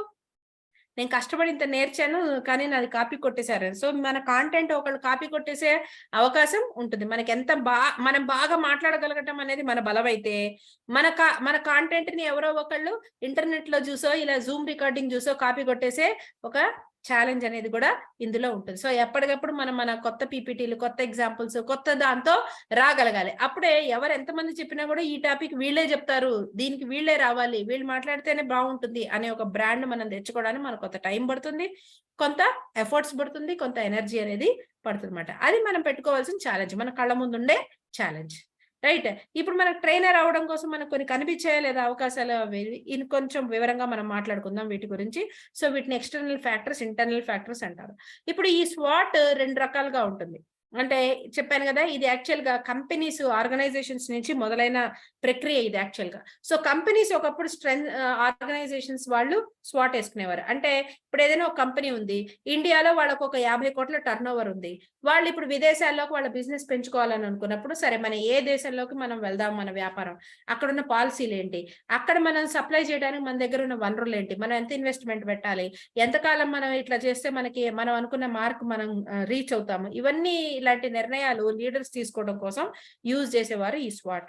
అక్కడ వాళ్ళు స్ట్రెంగ్త్స్ లో భాగంగా వాళ్ళ కంపెనీ, వాళ్ళ ప్రోడక్ట్ యొక్క బలాలు, వీక్నెసెస్ లో భాగంగా వాళ్ళ బిజినెస్ మోడల్లో ఏమైనా లోపాలు ఉన్నా కూడా, వాళ్ళ ప్రొడక్ట్ లో ఏమైనా లోపాలు ఉన్నా కూడా వాటన్నిటిని దానిలో లోపాలుగాను, అలాగే వాళ్ళు అనుకున్న కొత్త టార్గెట్ వాళ్ళు రీచ్ అవడానికి వాళ్ళకున్న అవకాశాలు ఏంటి, బయట మారుతున్న పరిస్థితులు కానీ, గవర్నమెంట్ పాలసీస్ కానీ, లైసెన్సెస్ కానీ, వీటికి సంబంధించి వీటి ప్రాతిపదిక మీద వాళ్ళకున్న అవకాశాలు ఏంటి, అలాగే ఇలా వెళ్లే దారిలో వాళ్ళకున్న కాంపిటీటర్స్ ఎవరు, వాళ్ళకు రాగలిగిన ఛాలెంజెస్ ఏంటి, వాళ్ళు ఫేస్ చేయగలిగిన ఛాలెంజెస్ ఏంటి, ఇవన్నీ వాళ్ళు లిస్ట్ అవుట్ చేసుకొని దాన్ని బట్టి వాళ్ళ డెసిషన్స్ అనేవి తీసుకునేవాళ్ళు. అది మనం ఇప్పుడు మన ఇండివిజువల్, మన డెవలప్మెంట్ కోసం, మన గోల్ సెట్టింగ్ కోసం మనం వేసుకున్నప్పుడు మనం ఎలా చూసుకుంటాము బలాల్లో అంటే మనకున్న టాలెంట్ ఏంటి, మన నాలెడ్జ్ ఏంటి, మన స్కిల్స్ ఏంటి, మన ఎక్స్పీరియన్స్ ఏంటి, మన రిసోర్సెస్ ఏంటి, మనకున్న వనరులు ఏంటి. ఇప్పుడు మీలో ఎవరైనా సరే రియల్ ఎస్టేట్ లో ఉన్నారని అనుకుందాం. రియల్ ఎస్టేట్ లో మీరు ఒక గ్రూప్ కో ఎవరికో మీరు ఒక 20 మంది టీమ్ కి మీరు హెడ్ గా ఉన్నారని అనుకుందాం. ఓకే. సో మీరు మీరు ఆల్రెడీ ఈ రియల్ ఎస్టేట్ ఫీల్డ్ లో వచ్చి మీరు ఆల్రెడీ ఒక 10 సంవత్సరాలు అయింది. సో ఈ 10 సంవత్సరాల్లో మీకు కస్టమర్ తో ఎలా మాట్లాడాలి, ఒక కస్టమర్ని ఎలా రీచ్ అవ్వాలి, ఒక కస్టమర్ కాంటాక్ట్ ఎక్కడి నుంచి తీసుకోవాలి, వీటన్నిటికి సంబంధించి మీకు నాలెడ్జ్ ఉందా లేదా? ఇప్పుడు మీరే రియల్ ఎస్టేట్ ట్రైనర్ గా ఎదగాలి అని అనుకున్నప్పుడు, లేకపోతే మీ రియల్ ఎస్టేట్ దాంట్లోనే మీరు మరింకా 20 మంది కాదు, ఇప్పుడు 150 మందితో మీరు ఒక టీం చేయాలని అనుకున్నప్పుడు మీరు మాట్లాడగలిగిన శక్తి, ఈ ఫీల్డ్ లో మీరు సంపాదించిన మీ ఎక్స్పీరియన్స్, మీ అనుభవము, అలాగే మీకు పరిచయం ఉన్న వ్యక్తులు, మీకున్న కస్టమర్ బేస్, మీకున్న టీం బేస్, ఇవన్నీ కూడా మీ బలాలు అవుతాయి. అలాగే మీకు ఇంట్రెస్ట్ ఉన్నా, టైం ఉన్నా, ఇప్పుడు అన్నారు చూసారా, కొంతమంది ట్రైనర్ ఎందుకు అవ్వాలనుకుంటున్నారంటే సమాజానికి నేను సేవ చేయాలనుకుంటున్నాను, 10 మందికి మంచి విషయాలు చెప్పాలనుకుంటున్నాను. అలాగే కొంతమంది నేను ఇప్పుడు రిటైర్ అయిపోయే స్థాయిలో ఉన్నాను, రిటైర్ అయిపోయి ఖాళీగా కూర్చోవడం నాకు ఇష్టం లేదు, సో నేను దీన్ని నా ఎదుగుదల కోసం ఉపయోగించుకోవాలనుకుంటున్నాను. అలా అనుకున్నప్పుడు వాళ్ళ దగ్గర ఎనఫ్ టైం ఉండటం, ఓపిక ఉండటం, ఇంట్రెస్ట్ ఉండటం, వాళ్ళకి ప్యాషన్ ఉండటం, ఇవన్నీ కూడా వాళ్ళ బలాలు అవుతాయి. అదే విధంగా బలహీనతలు ఏంటి అంటే కొంచెం భయం ఉండటం, మొహమాటం ఉండటం, అలాగే 10 మందిలో కలవలేకపోవడము, లేకపోతే ఈ డిజిటల్ సోషల్ మీడియా గురించి పెద్దగా తెలియకపోవడము, లేకపోతే ఒక్కోసారి డబ్బులు లేకపోవడము. ఇందాకన్నాను చూసారా, మీలో ఎవరైనా సరే ఒక బిజినెస్ స్టార్ట్ చేయాలని అనుకున్నారు, ఓన్ గా బిజినెస్ స్టార్ట్ చేయాలనుకున్నారు. బిజినెస్ ఎలా చేయాలి, ఏ బిజినెస్ చేయాలి, ఎంత ఇన్వెస్ట్మెంట్ పెట్టాలి, దానికి ఎంత లాభాలు వస్తాయి, ఎంతమంది దీంట్లో క్లిక్ అయ్యారు, ఈ నాలెడ్జ్ అంతా ఉంది మీ దగ్గర. కానీ మీరు బిజినెస్ స్టార్ట్ చేయడానికి మీ దగ్గర డబ్బులు లేవని అనుకున్నారు. అప్పుడు ఆ డబ్బులు లేకపోవడం అనేది మీ బలహీనత అవ్వచ్చు. లేదు మీకు చెప్పాలనుంది, చెయ్యాలనుంది, లేదా ట్రైనర్ కాంటెక్స్ట్ లోనే మాట్లాడదాం. మీరు ట్రైనర్ అవ్వాలనుకుంటున్నారు, మంచి మాట తీరుంది, మీకు అన్ని తెలుసుకున్నారు, అన్ని నేర్చుకున్నారు, కానీ మీకు మీరుండే చోట మీకు ఎవరు కూడా ఇలాంటి స్కూల్స్ లో పర్మిషన్స్ ఇవ్వరు అని కానీ డౌట్ ఉందో, లేకపోతే మీరు చేసే ఉద్యోగం వల్ల మీకు సోమవారం నుంచి శనివారం వరకు మీరు ఉద్యోగంలోనే బిజీగా ఉన్నారు, మీరు పిల్లలకి ఏవో 10 మంది స్కూల్కి వెళ్ళి 10 మంది పిల్లలకి మంచి చెప్పాలనుకుంటున్నారు, కానీ ఆ పిల్లలు స్కూల్లో ఉన్న టైంలో మీరు ఆఫీస్లో ఉంటారు, మీరు ఫ్రీగా ఉన్న టైంలో వాళ్ళు వాళ్ళ ఇళ్లలో ఉంటారు. ఇక్కడ టైమింగ్స్ మ్యాచ్ అవ్వకపోవడం అనేది వన్ ఆఫ్ ద వీక్నెస్ అయ్యే అవకాశం ఉంటుంది అనమాట. సో లేదు, కొంతమందికి ఏంటంటే బాగా చెప్పాలనుంది, చేయాలనుంది, కానీ వాళ్ళు ప్రస్తుతానికి ఉన్న ఉద్యోగాన్ని మానలేరు. మీలోనే మళ్ళీ ఈ బిజినెస్ పెట్టాలనుకుంటున్నారని అనుకుందాం, మీరు బిజినెస్ స్టార్ట్ చేయాలనుకున్నారు, కానీ ఉద్యోగం కూడా చేయాలి. ఇప్పుడే ఆ బిజినెస్ కోసం ఉద్యోగం మానేయగలిగిన పరిస్థితి కాదు. సో ఆర్థిక పరమైన కమిట్మెంట్స్.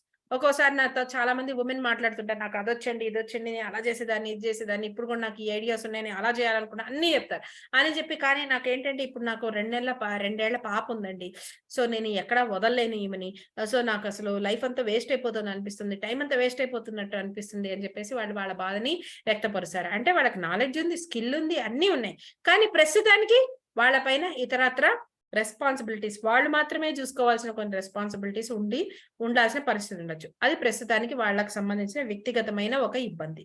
ఇవన్నీ వీక్నెసెస్ కిందకు వస్తాయి. ఆ తర్వాత ఆపర్చునిటీస్, అవకాశాలు ఏంటి? ఎస్, మీరే రియల్ ఎస్టేట్ పర్సన్ అని అనుకుందాం. మీరు ట్రైనర్ అవ్వడం వల్ల మీకున్న అవకాశాలు ఏంటి? మీరు మీ టీంని చక్కగా బిల్డప్ చేసుకోవచ్చు, తద్వారా మీ బిజినెస్ పెరుగుతుంది. ఆ తర్వాత మీ టీం బిజినెస్ బాగా చేయడం వల్ల తద్వారా మీ ఆదాయ మార్గం పెరుగుతుంది, మీకు నెక్స్ట్ లెవెల్ కి ప్రమోషన్ వచ్చే అవకాశం ఉంటుంది. ఇలాగా ఇవన్నీ కూడా మీకు కొత్త అవకాశాలని తెచ్చిపెడుతుంది. అదే విధంగా మీరు అలాంటి మంచి లీడర్ అవ్వడానికి కావాల్సిన ట్రైనింగ్ ఇలాంటి కార్యక్రమాల ద్వారా మీకు అందుతుంది కూడా. సో మీ బలహీనతలుగా ఏవేవైతే ఉన్నాయంటే, మీకు భయం, మాట్లాడాలంటే భయం, ఏం మాట్లాడాలో తెలియనితనం లాంటివి ఏమైనా వీక్నెసెస్ ఉన్నా కూడా అవి ఓవర్కమ్ అవడానికి కావాల్సిన ట్రైనింగ్ ప్రోగ్రామ్స్ లాంటివన్నీ ఉన్నాయి. ఇవన్నీ అవకాశాల కిందకి వస్తాయి. ఇప్పుడు ఇందాక చెప్పినట్టు ఒకవేళ బిజినెస్ చేయాలి, డబ్బులు లేవు, బ్యాంక్ లోన్ ఇస్తుంది. అప్పుడు బ్యాంక్ లోన్ ఇవ్వడం అనేది అవకాశమా కాదా? రైట్. సో బ్యాంక్ లోన్ ఇస్తుంది, లేకపోతే మన నమ్మి ఇన్వెస్ట్మెంట్ పెట్టే వాళ్ళు ఎవరైతే ఉన్నారో, లేకపోతే మీకేదో అనుకోకుండా ఓ స్త్రీ ధరం కింద 5 లక్షలు ఏదో వచ్చింది, ఇవన్నీ కూడా మీకు మీ లక్ష్యాన్ని మీరు చేరడానికి మీకు కొత్త అవకాశాలు, కొత్త దారులు ఇవ్వడానికి హెల్ప్ చేస్తాయి అన్నమాట. అలాగే మీరు ఎక్కడా కదలక్కర్లేదు. ఇందాక చెప్పినట్టు ఒకళ్ళు నాకు ఈ విషయం బాగా వచ్చండి, నేను 10 మందికి నేర్పాలనుకున్నాను, కానీ నా మీద ఆధారపడే ఓ 2 ఏళ్ల పాప ఉంది అని అన్నారు. సరే, అయితే మీకు జూమ్ వచ్చా, మీకు డిజిటల్ ప్లాట్ఫామ్స్ వాడటం వచ్చా, మీకు ఈ డిజిటల్ కంపెనీస్ ద్వారా మీకు ఇవి చేయడం వచ్చా అంటే, ఎస్ నాకు అవ్వచ్చు అన్నారు. Better, wonderful. అప్పుడు మీరు ఆన్లైన్లో టీచింగ్ చేసుకోవచ్చు, ఆన్లైన్లో బిజినెస్ చేసుకోవచ్చు, ఆన్లైన్లో ట్రైనింగ్ చేసుకోవచ్చు, ఆన్లైన్లో ప్రోగ్రామ్స్ కండక్ట్ చేసుకోవచ్చు. సో మీరు మీ ఇల్లు కదలకుండానే మీరు మీ ఆదాయ మార్గాన్ని మీరు ఆ దారులు వేసుకోవచ్చు. ఇవన్నీ వాళ్ళ కొత్తకి అవకాశాలు. అంటే వాళ్ళకి ఆ డిజిటల్ నాలెడ్జ్ ఉంటే that will give them more number of opportunities. ఇలా జరిగే క్రమంలో థ్రెట్స్, రిస్క్స్ కొన్ని ఉంటాయి. ఏంటి అంటే, సరే మీరు బ్యాంక్ లోన్ తీసుకున్నారు, ఓ 10 లక్షలు ఎంతో బ్యాంక్ లోన్ తీసుకున్నారు, సో 5 ఏళ్ల వరకు వాడు ఇంత వడ్డీ ఇస్తాడు, 5 ఏళ్ల లోపల ఇంత రీపే చేయకపోతే వడ్డీ పెరుగుతూ ఉంటుంది. ఇవన్నీ రిస్కుల కిందకి వస్తాయి. ఇందాక గంగారెడ్డి గారు మాట్లాడినప్పుడు మనం చెప్పాం, ఇప్పుడు 24లోనే నెక్స్ట్ 24లోనే ఆయన వేరే చోటుకెళ్ళి ఎలక్షన్ పాటించమన్నారు అనుకోండి, ఆయనకుండే రిస్క్ ఏంటి చెప్పారు. అక్కడ నాకెవరు తెలీదు, నేనెవరికి తెలీదు, లోకల్ కాకపోవటం, జనాలు లేకపోవటం, ఇవన్నీ కూడా నాకు రిస్క్ అయిపోతుంది. రైట్. అదే ఆయన ఇప్పుడు వేరే 29 కోసం మీరు ఇప్పుడే వెళ్ళి చేయండి అన్నప్పుడు, సరే అలా అయితే ఓకే అని అనుకుని ఆయన నిర్ణయించుకున్నారు. సరే అయితే వెళ్దాము, మనం అక్కడి నుంచే పోటీ చేద్దాం, 29కి అక్కడి నుంచే పోటీ చేద్దామని డిసైడ్ అయ్యి ఆయన వెళ్ళారు. కానీ అప్పుడు కూడా ఆయన కొన్ని రిస్కులు ఉంటాయి.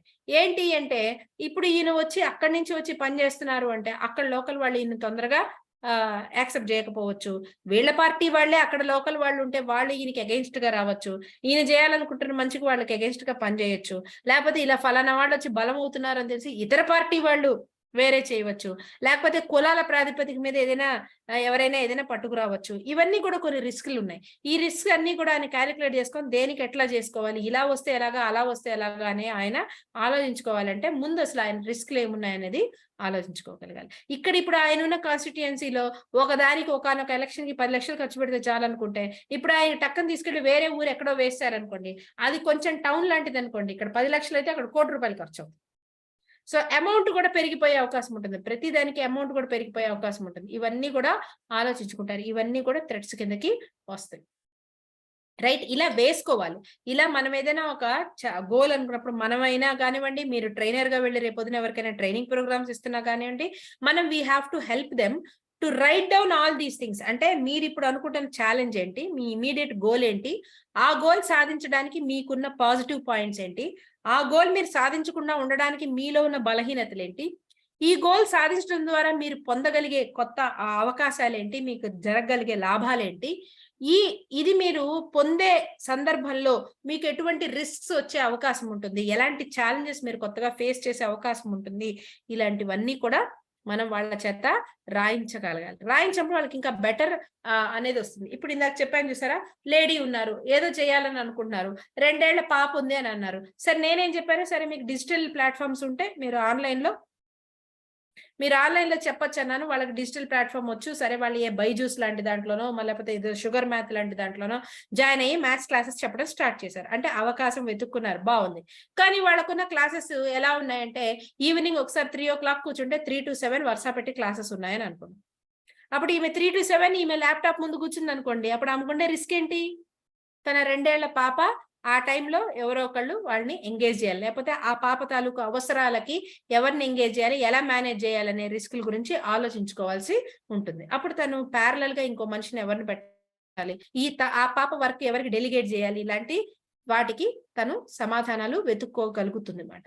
సో దట్ ఈస్ హౌ మన రేపొద్దున ట్రైనింగ్ ప్రోగ్రామ్స్ ఇచ్చినప్పుడు కూడా మనం ఏంటంటే వాళ్ళకి హెల్ప్ చేయాలి, ఫెసిలిటేట్ చేయాలి. మనం వాళ్ళకుండే ఉపయోగపడేవేంటి, వాళ్ళకి జరగగలిగే ఇబ్బందులు ఏంటి, ఏమేమి అయ్యే అవకాశం ఉంది, ఏమేమి ఇబ్బందులు అయ్యే అవకాశం ఉంది అనేది మనం వాళ్ళంతటి వాళ్ళు ఎక్స్ప్లోర్ చేసుకొని రాయడానికి మనం హెల్ప్ చేయాలన్నమాట వాళ్ళకి. తద్వారా వాళ్ళకి ఒక క్లారిటీ వస్తుంటుంది. That is the role of స్వాట్ అనాలిసిస్. ఇలా చేయడం వల్ల ఏంటంటే స్వాట్ అనాలిసిస్ మనకున్న బలాలు చెప్పడంతో పాటు మనకున్న బలహీనతలు ఎలా ఓవర్కమ్ చేయొచ్చు అనే మార్గాలు కూడా చెప్తుంది. మీరు ఇది జాయిన్ అయినప్పుడు ఓరియంటేషన్ అప్పుడు మీకు చెప్పుంటారు కదా, మీకు ఏదైనా గోల్ ఉందా, అది సాధించాలనుకున్నారా, మీరు 10 మందిలో మాట్లాడాలంటే భయపడుతున్నారా, మీరు కొత్త లక్ష్యాలు చేయాలనుకుంటున్నారా, కొన్ని ప్రశ్నలు వేశారా లేదా, ఆ ప్రశ్నల తాలూకు మీకు కూడా అలాంటి ప్రశ్నలు ఉండి ఎస్ నేను ఇలాంటి సమస్యల కోసమే నేను వెతుకుతున్నాను అని అనుకుంటేనే కదా మీరందరూ ఈ ప్రోగ్రామ్ లో జాయిన్ అయ్యారు. రైట్, అలాగా స్వాట్ అనాలిసిస్ మనకి ఏం చేస్తుందంటే మన వీక్నెసెస్ ని ఓవర్కమ్ చేయడానికి అవకాశాలు చూపిస్తుంది. మన బలాల మీద మనం we can start playing on hour strengths. ఆ స్ట్రెంగ్స్ ఏమున్నాయి అనేది రియలైజ్ అవ్వగలుగుతుంది. ఇలాగా మనకి మన దారులు ఏంటి, కొత్త దారులు ఏంటి, ఆ కొత్త దారులు మనం ఎలా వేసుకోవచ్చు అనే వాటిపైన మనకు అవగాహన ఇస్తుంది. అలాగే ఒక్కొక్కసారి మనం ఏదో చాలా బలం అని అనుకునేది నిజంగా మనం అనుకుంటున్న గోల్ కి పెద్దగా ఉపయోగపడకపోవచ్చు. జనరల్ గా అబ్జర్వ్ చేయండి, స్టూడెంట్స్ నేను చాలా మంది స్టూడెంట్స్ మాట్లాడుతుంటారు చూడండి, చదవరా అని రోజు పిల్లలు తల్లిదండ్రులు మొత్తుకుంటున్నారు. పర్లేదు నాకు ఇది వచ్చు, నేను కరెక్ట్ గా 10 రోజులు కూర్చున్నానంటే అయిపోతుంది, గట్టిగా 3 రోజులు కూర్చున్నానంటే ఈ పేపర్ లేచిపోతుంది, ఇలా మాట్లాడుతుంటారు పిల్లలు. అంటే ఏంటి, వాళ్ళు ఏమనుకుంటారు, కరెక్ట్ గా కూర్చుంటే వాళ్ళు కొట్టేస్తారు ఎగ్జామ్ అని అనుకుంటారు, అది వాళ్ళ బలం అని వాళ్ళు అనుకుంటారు, అవునా కదా. సో మనం కూడా ఒక్కొక్కసారి ఏంటంటే నాకు 100 మంది ఉన్నారు, ఈ రోజు ఇలా మెసేజ్ పెట్టారంటే రేపు పొద్దున కల్లా 30 మంది రెస్పాండ్ అయిపోతారు, ఇలా అనుకుంటుంటారు. కానీ అది యాక్చువల్ గా ప్రాక్టికల్ గా పెడితే అర్థమవుతుంది, మనం పెట్టిన తర్వాత 30 మంది కాదు కదా, 3 కూడా రెస్పాండ్ అయ్యారా లేదా అన్న విషయాలు మనకి యాక్చువల్ గా అర్థమవుతుంది. సో మనం అనుకుంటున్న బలాలు నిజంగా మన గోల్ కి ఉపయోగపడే బలాలా, మనం అనుకుంటున్న బలహీనతలు నిజంగా మనం భయపెట్టేసేంత బలహీనతలా. మీరందరూ ఈ ప్రోగ్రామ్ లో జాయిన్ అయినప్పుడు అందరు చెప్పే ఉంటారు కదా, నాకు మాట్లాడాలంటే భయం, నాకు స్టేజ్ ఎక్కితే భయం, మామూలుగా అయితే బాగా మాట్లాడతా కానీ స్టేజ్ ఎక్కితే భయం, ఇవన్నీ మీరు అనుకొని ఉంటారు లేదా. ఇప్పుడు చెప్పండి ఎవరైనా నాకు భయం ఉంది అని, ఇప్పుడు మీలో ఎవరికైనా మాట్లాడాలంటే భయం ఉందా? ఎవరికైనా ఉందా? లేదు. చాలా వరకు మీరు ఓవర్కమ్ చేశారు లేదా? రైట్. మీకు స్టార్టింగ్ లోనే అసైన్మెంట్స్ లో ఏం చెప్తారు? మాట్లాడండి మాట్లాడండి అని చెప్పాలి. ఇప్పుడేమో ఆపండి ఆపండి అని చెప్పాలి. ఎందుకంటే మాట్లాడటం, ఏం మాట్లాడాలి, ఎలా మాట్లాడాలి, ఎంత మాట్లాడాలి మీకు తెలిసిపోయిన తర్వాత మీరు యాక్చువల్ గా బలహీనత అనుకున్నది ఇప్పుడు బలహీనత మీకు, ఇప్పుడు అసలు అది బలహీనతే కాదు మీకు. రైట్. సో ఇలాగా మనకు స్వాట్ అనాలిసిస్ ఏం చేస్తుందంటే మనకి యాక్చువల్ గా అనుకుంటున్న బలం మనకు ఉపయోగపడే బలమా, మనం మన ఆపేస్తుంది అనుకుంటున్న బలహీనత మన నిజమైన బలహీనత అవునా కాదా, కాదని ఒకవేళ బలహీనత అయినా దాన్ని ఓవర్కమ్ చేయడానికి ఏమైనా మార్గాలు ఉన్నాయా, ఇవన్నీ కూడా మనకి సుస్పష్టంగా అర్థమవుతాయి స్వాట్ అనాలిసిస్ వల్ల. దానివల్ల మన గురించి మనం ఇంకా బాగా తెలుసుకోగలుగుతాం. We can know about our self very well. And మనం ఏదైనా ప్రాబ్లం చాలా సార్లు ఏంటి దూకేశాక ఏదైనా నేర్చుకుంటారు అంటారు చూసారా, ఇవి కాలాక ఆకులు కాలాక చేతులు కాలాక ఆకులు పట్టుకోవడం, సారీ చేతులు కాలాక ఆకులు పట్టుకోవడం అంటారు. చాలా మంది బిజినెస్ ఏం చేస్తారు, 5 లక్షలు ఉన్నాయి, అక్కడ ఏదో షాప్ ఖాళీగా ఉంది, ఇక్కడ బోల్డ్ మంది అవకాశం ఉంది అని మొదలు పెట్టేస్తారు. ఆ 5 లక్షలు పెట్టాక చేశాక అర్థమవుతుంది యాక్చువల్ గా ఆ బిజినెస్ లో ఎన్ని అప్స్ అండ్ డౌన్స్ ఉన్నాయి అనేది. అప్పుడు వాళ్ళు ఆకుల కోసం వెతుక్కుంటూ ఉంటారు. అలాంటి ఇబ్బందులు పడే వాళ్ళని మనం మన చుట్టుపక్కల చాలా మందిని చూస్తూ ఉంటాం. సో ఇలా మనం స్వాట్ అనాలిసిస్ వేసుకొని వెళ్ళినప్పుడు ఏంటి అంటే మనకున్న థ్రెట్స్ లో మనం చూడబోయే ఛాలెంజెస్ ఏంటి, వాటిని ఎలా ఎదుర్కొనొచ్చు, ఆ ఛాలెంజ్ ఓవర్కమ్ చేయాలంటే మనం ఏమేమి రెడీ చేసి పెట్టుకోవాలి, ఇవన్నీ కూడా మనకు క్లారిటీ వస్తుంది. కాబట్టి మనం చేతులు కాలేంత వరకు వెయిట్ చేయాల్సిన అవసరం లేదన్నమాట. That is how swat analysis అనేది మనకి హెల్ప్ అవుతుంది. ఇది రాసేటప్పుడు మనకు ఒక్కొక్కసారి వీక్నెసెస్ ఎక్కువ వస్తూ ఉంటాయి, ఒక్కొక్కసారి థ్రెట్స్ ఎక్కువ వస్తుంటాయి. వస్తున్నంత మాత్రం మనం భయపడక్కర్లేదు, మనం రాసుకోవచ్చు, మన సీనియర్స్ ఎవరితో ఉంటే డిస్కస్ చేసుకోవచ్చు. సిస్టమాటిక్ గా స్ట్రెంగ్స్ తర్వాత వీక్నెసెస్, అలాగే ఆపర్చునిటీస్ తర్వాత థ్రెట్స్, అలా సిస్టమాటిక్ గా రాసుకోవాలి. అలాగే టైం మారిపోతే ఈ మనం రాసుకున్న స్వాట్ మారిపోతూ ఉంటుంది. సో ఎప్పుడు జీవితం మొత్తానికి కలిపి ఒక స్వాట్ రాసుకోకూడదు. మీరు 10 ఏళ్ల కింద మీరు బిజినెస్ చేయాలనుకుంటే అప్పుడు మీకున్న అవకాశాలు, అవరోధాలు, మీ నాలెడ్జ్, మీ ఎక్స్పీరియన్స్ ఇవన్నీ వేరుగా ఉంటాయి.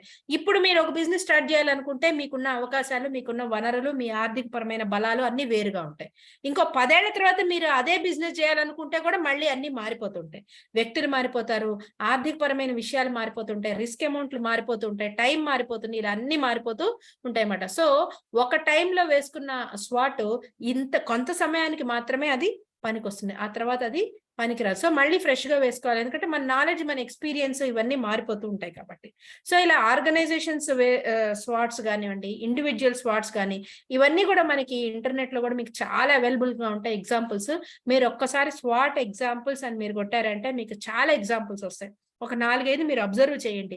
అబ్జర్వ్ చేసిన తర్వాత మీరు కూడా మీరు కోసం రాసుకోండి. రాసుకున్న తర్వాత అప్పుడు మీరు ఇవి ట్రైనింగ్స్ లో చాలా బాగా ఉపయోగించవచ్చు, చాలా బాగా హెల్ప్ అవుతుంది కూడా.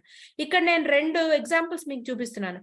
మొదటి ఎగ్జాంపుల్ ఏమో ఇందాక నేను చెప్పినట్టు ఒక ఇంగ్లీష్ బాగా తెలిసిన పర్సన్ ఇంగ్లీష్ క్లాసెస్ ఎలా తీసుకోవాలి ఓన్ గా మాట, అంటే ఇప్పుడు ఒక చోట ఉద్యోగం చేయడం కాకుండా తను ఓన్ గా క్లాసెస్ అవి స్టార్ట్ చేయాలన్న ఐడియా వచ్చినప్పుడు అప్పుడు తన కోసం తను వేసుకున్న స్వాట్ మాట. రెండవ ఎగ్జాంపుల్లో ఒక పర్సన్ కి బాగా ఫ్యాషన్ డిజైనింగ్ లో ఆర్టిఫిషియల్ జ్యువెలరీ తయారు చేయడం వచ్చు. ఇప్పుడు రోజుల్లో చూడండి క్లేతో తయారు చేస్తున్నారు, రకరకాల పూసలతో జ్యువెలరీస్ తయారు చేస్తారు, అలా చాలా చాలా డిఫరెంట్ మెటీరియల్స్ ఉన్నాయి. ఇప్పుడు ఎవరికి వాళ్ళు ఓన్ గా కూడా పేపర్ తో కూడా తయారు చేస్తున్నారు. ఇలా కొంతమంది ఏంటంటే ఓన్ గా వాళ్ళు రకరకాల జ్యువెలరీ తయారు చేయటం అనేది ఇప్పుడు ఒక ఆర్ట్. అలా తెలిసిన ఒక పర్సన్ ఇప్పుడు ఆ ఆర్ట్ ని, ఆ టాలెంట్ ని ఒక బిజినెస్ లాగా మార్చుకోవాలని అనుకున్నప్పుడు తన కోసం తను వేసుకున్న స్వాట్. ఓకే, ఒక ఎగ్జాంపుల్ చూద్దాం. అందులో తన బలాలు ఏం చేసింది. రెండవ ఎగ్జాంపుల్ చెప్తున్నాను చూడండి. Strengths, good at making jewelleries, own గా జ్యువెలరీ డిజైనింగ్ అవి చేయడం తనకొచ్చు, మంచి క్రియేటివ్, ఆప్టమిస్టిక్ అంటే పాజిటివ్ యాటిట్యూడ్ ఉన్న పర్సన్, గుడ్ లిజనర్, కస్టమర్ కి ఏం కావాలో చక్కగా వివరంగా ఓపిగా ఆలోచించగలదు, సెల్ఫ్ కాన్ఫిడెంట్, తనకు వచ్చిన విద్య మీద తనకు నమ్మకం ఉంది, ఫెయిర్ ఇన్ హ్యాండ్లింగ్ ఇష్యూస్, తను తయారు చేసే క్రమంలో ఏమైనా ఇబ్బందులు వచ్చినా కూడా వాటిని ఎట్లా రిపేర్ చేసుకోవచ్చు, దాన్ని ఎలా సర్దుబాటు చేయొచ్చు అనే నాలెడ్జ్ కూడా ఉంది. ఇవన్నీ ఈ వ్యక్తికి ఉన్న బలాలు. బలహీనతలు ఏంటి అంటే ఈ బిజినెస్ స్టార్ట్ చేయాలనుకుంటే తనకి అడ్డుపడుతున్న బలహీనతలు ఏంటి అంటే ప్లానింగ్ లేదు. మెటీరియల్ ఎప్పుడు తెచ్చుకోవాలి, ఎక్కడ పెట్టుకోవాలి, ఎక్కడ అరేంజ్ చేసుకోవాలి, వర్క్ షాప్ ఎక్కడ అరేంజ్ చేసుకోవాలి, ఎంతమందిని ఇన్వాల్వ్ చేయాలి, ఒక్కొక్క దానికి ఎంత టైం పడుతుంది, ఇలాంటి ప్లానింగ్ కి సంబంధించిన విషయాల్లో ఇంకా అంత క్లారిటీ లేదు. డిజార్గనైజ్డ్, ఏ పని ముందు ఏ పని వెనక కొంచెం డిసిషన్ మేకింగ్ ఇబ్బంది. వెరీ బిజీ, ఆల్రెడీ తన ఉద్యోగంలోనో మరో దాంట్లోనో ఆల్రెడీ బిజీ. కాబట్టి ఈ ఇప్పటి వరకు ఆడుతూ పాడుతూ చేసిన దాన్ని సడన్ గా బిజినెస్ గా చేయాలంటే టైం ప్రాబ్లమ్స్ రావచ్చు. అలాగే టెండెన్సీ టు ప్రొకాస్టినేట్, ఏదైనా పని స్టార్ట్ చేయడం మీద ఉన్నంత ధ్యాస దాన్ని కంటిన్యూ చేయడం మీద లేదనుకోండి, ఇవన్నీ తనకున్న బలహీనతలు. అలా ఆపర్చునిటీస్, ఇది బిజినెస్ గా చేయడానికి ఉన్న ఆపర్చునిటీస్ ఏంటంటే, ఎస్ ఇప్పుడు బాగా ఆర్టిఫిషియల్ జ్యువెలరీకి బాగా డిమాండ్ ఉంటుంది.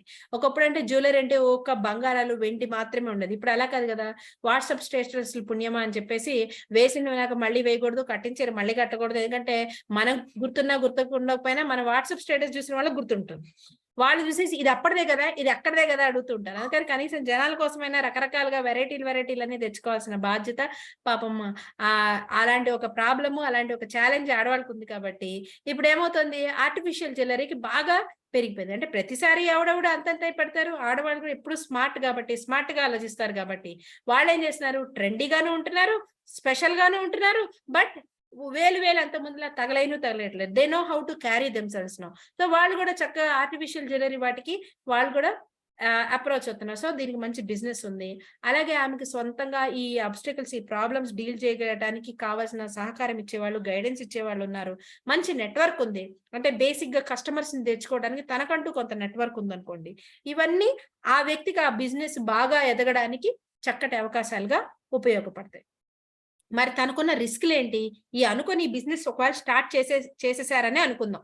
చేసేస్తే ప్రాబ్లం ఏమవచ్చు అంటే 10 మంది 20 మంది కస్టమర్లు వచ్చినప్పుడు తనకు టైం సరిపోవచ్చు. కానీ ఇప్పుడు ఏదైనా పెళ్లిళ్ళ సీజన్ వచ్చింది, లేకపోతే తనది నిజంగా బాగా హిట్ అయ్యింది, సడన్ గా ఒక 50 ఆర్డర్స్ వచ్చేస్తే, 50 ఆర్డర్స్ చేయాలి అంటే ఎలా చేస్తారు? అంత తనకున్న నాలెడ్జ్ హెల్ప్ చేయాలి అంటే వేరే వాళ్ళది, ఇది క్రియేటివ్ వర్క్ కదా, క్రియేటివ్ వర్క్ వేరే వాళ్ళకి ఎట్లా ఇవ్వగలుగుతారు? మరి సడన్ గా ఎక్కువ ఆర్డర్స్ వచ్చినప్పుడు ఏం చేయాలి, అది ఒక రిస్క్ ఉంది. అలాగే దేర్ ఆర్ అదర్స్ పీపుల్. ఇప్పుడు స్వాతి గారే ఈ పర్సన్ అని అనుకుందాం. స్వాతి గారు బాగా ఆలోచించి మంచి డిజైన్స్ అంతా క్రియేట్ చేసి, మంచి క్యాటలాగ్ వేసి, వాట్సాప్ లో స్టేటస్లు పెట్టి, అన్నిటికీ రేట్లు పెట్టి, ఓ వెబ్సైట్ క్రియేట్ చేసి అన్ని చేశారు. ఇవన్నీ చూసి బాగా అర్థం చేసుకొని ఇదే పని పవిత్ర గారికి కూడా వచ్చు. సో పవిత్ర గారు ఏమనుకున్నారంటే, ఇది నాకు కూడా వచ్చు కదా అని అనుకుని, ఓకే స్వాతి స్టేటస్ చూసారు, ఆవిడ 1500 ఒక సెట్ అని పెట్టింది, ఈవిడేం చేసింది 1200 అని పెట్టింది. సేమ్ ఏం పెట్టింది ఆవిడ 1200 అని పెట్టింది. ఇప్పుడు కస్టమర్ ఏం చేస్తారు, రెండు చూస్తారు. రెండు చూసినప్పుడు అబ్బా 300 తక్కువ అయితే ఇదే వెళ్దాం అని అనుకుంటారు లేదా?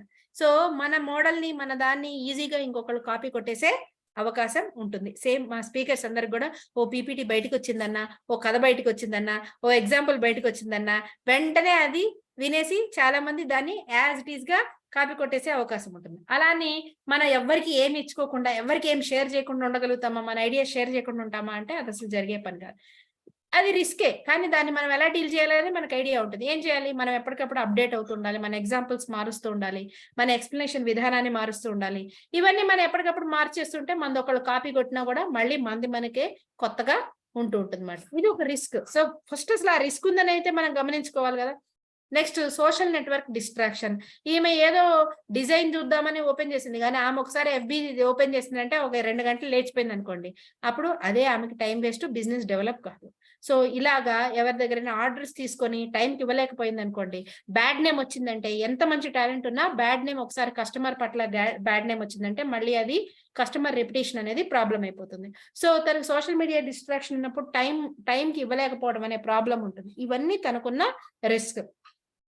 ఇప్పుడు ఈ పర్సన్ ఏం చేస్తారు, ఇలా స్వాట్ రాసుకున్న తర్వాత తనకున్న బలాలు ఏంటి అనేది ఆలోచించుకొని, మంచి క్రియేటివిటీ ఉంది కాబట్టి క్రియేటివ్ డిజైన్స్ తో రావాలి, నేను నెంబర్ ఆఫ్ డిజైన్స్ మార్చేస్తూ ఉండాలి టక. సో కాన్ఫిడెంట్ గా ఉండాలి అని కరెక్ట్ గా ఇవన్నీ ఆలోచించుకొని, సో తనకున్న నెట్వర్క్ ఉపయోగించి, ఈ నెట్వర్క్ తో ఎలా బిల్డ్ చేసుకుని తన బిజినెస్ ఎలా బిల్డప్ చేసుకోవాలి, ఎక్కువ మంది కస్టమర్స్ ని ఎలా తెచ్చుకోవాలి, ఇవన్నీ ఆలోచించుకుంటూ వీటితో పాటు తనకున్న బలహీనతలు ఏవైతే ఉన్నాయో సరిగ్గా ఆర్గనైజ్ చేసుకోవడం, లేదా టైం షెడ్యూల్ ఉన్నప్పుడు సరే ఈ పని వీళ్ళకి అప్పగిద్దాం, ఈ పని వీళ్ళకి అప్పగిద్దాం, ప్రతి పని నేనే చేయాలని అనుకోకుండా మనం కొంతమందికి డెలిగేట్ చేద్దాము. అలాగే పని నెక్స్ట్ తర్వాత చేద్దాం అని కాకుండా, రోజు ఈ టైం నుంచి ఈ టైం వరకు ఈ బిజినెస్ కే నేను పెడతాను, ఈ టైం నుంచి ఈ టైం నా పర్సనల్ వరకు పెట్టుకుంటాను అని చెప్పి తన టైం ని సరిగ్గా మేనేజ్ చేసుకోవచ్చు. అదే విధంగా సోషల్ మీడియా డిస్ట్రాక్షన్స్ కానీ ఇలాంటివి ఏమైనా ఉన్నప్పుడు తను కొన్ని యాప్స్ ఉపయోగించుకోనో లేకపోతే తను సొంతంగా మానిటర్ చేసుకుంటాను లేకపోతే అఫర్మేషన్స్ ద్వారానో తన టైం వేస్ట్ చేసుకోకుండా తను జాగ్రత్తగా హెల్ప్ చేయొచ్చు. అలాగే డిజైన్స్ ఎవరు కాపీ కొట్టకుండా వాటి మీద తను ఆ డిజైన్స్ అనేవి ప్రతి చోట ప్రతి వాళ్ళకి కూడా రేట్ డిస్ప్లే చేయకుండా మీరు అబ్జర్వ్ చేయండి. కొంతమంది ఓన్లీ ప్రొడక్టే చెప్తారు, రేట్ కావాలంటే మాత్రం పర్సనల్ గా మెసేజ్ చేయమంటారు. తద్వారా ఏమవుతుంది, వేరే వాళ్ళు ఈజీగా కాపీ కొట్టకుండా అవకాశం ఉంటుంది అన్నమాట. ఏ రేట్ కి అమ్ముతున్నారు అనేది అంత ఈజీగా బయట జనాలకు తెలియకుండా అవకాశం ఉంటుంది. అలాగే తనదైన ఒక మార్క్ క్రియేట్ చేసుకోవడం, ఇది తనదే ఈ డిజైన్ అనుకున్న విషయాన్ని చాలా చక్కగా జనాల్లో రిజిస్టర్ చేసుకోవడం, సో దట్ ఎవరైనా దాన్ని యూజ్ చేసినా వాళ్ళదే కాపీ అని ఈజీగా తెలిసిపోయే విధంగా తనదంటూ ట్రేడ్ మార్క్స్ పెట్టుకోవడం, ఇలాంటివన్నీ తను చేసుకుంది అంటే తనకున్న థ్రెట్స్ ని ఓవర్కమ్ చేయగలుగుతుంది. సో దట్ ఈస్ హౌ ఇలాంటి డెసిషన్స్, ఇలాంటి రూట్ మ్యాప్, ఇలాంటి యాక్షన్ ప్లాన్ తీసుకోవడానికి ఈ స్వాట్ అనాలిసిస్ అనేది బాగా ఉపయోగపడుతుంది. ఇదే విధంగా మనం కూడా ఇప్పుడు రేపొద్దున మనం ట్రైనర్స్ కావాలనుకున్నప్పుడు మనకున్న బలాలు బలహీనతలు, ట్రైనింగ్ ఫీల్డ్ లో మనకున్న అవకాశము, ట్రైనింగ్ ఫీల్డ్ లో కంటూ మనం వెళ్ళాక మనకుండే ఎలాంటి స్పీడ్ బ్రేకర్స్ కొన్ని ఉంటాయి, ఆ స్పీడ్ బ్రేకర్స్ ఎలా ఓవర్కమ్ అవ్వాలనేది మనకు అర్థం అవుతుంది. ఒకవేళ మీరు ట్రైనర్ గా మారాలన్నా కాదు, ఇక్కడున్న స్కిల్స్ ఉపయోగించుకొని మీరు మీ వృత్తి వ్యాపారాల్లో మీరు పెంచుకోవాలన్నా కూడా మీరు ఇంకా ఎటువంటి బలాలను మీరు సమకూర్చుకోవాలి, మీకేం బలహీనతలు ఉన్నాయి వాటిని ఎలా ఓవర్కమ్ చేయాలి, మీ బలాలను ఉపయోగించుకుని మీరు కొత్త అవకాశాలను ఎలా సృష్టించుకోవాలి, ఈ అవకాశాలను సృష్టించుకునే క్రమంలో ఎలాంటి రిస్క్ కి మీరు రెడీ అయి ఉండాలి, వాటిని ఎలా ఓవర్కమ్ అవ్వాలనే రిసోర్సెస్ మీరు ఎలా రెడీ చేసి పెట్టుకోవాలనే విషయాలు బాగా అర్థం అవటం ద్వారా we can know ourselves, we can reach to our goal very very well. So అది మనకి ఇది ఉపయోగపడుతుంది. That is how swat analysis will help you to know hour self very well మాట. వండర్ఫుల్ టూల్ అండి, 100% సక్సెస్ఫుల్ టూల్. ఇది counselling లో వాడతాము, students కి వాడతాము, ఎంప్లాయబిలిటీ స్కిల్స్ కి వాడతాము. ఇది చాలా రెగ్యులర్ గా యాజ్ ఎ ట్రైనర్ నేనైతే రెగ్యులర్ గా ట్రైనింగ్ ప్రోగ్రామ్స్ లో వాడతాను. I see wonderful results and wonderful clarity about this one. So this is all about స్వాట్ అనాలిసిస్. అండ్ నేను సోషల్ మీడియా పేజెస్ అన్నిట్లో కూడా నళిని టీచర్ అనే ఉంటుంది. So try to follow my social media pages and let us be connected with that one. Thank you very much Andy for this opportunity. Over to you, host. Thank you so much ma'am for a wonderful session. Harinarayana garu quick summary chestam ma'am.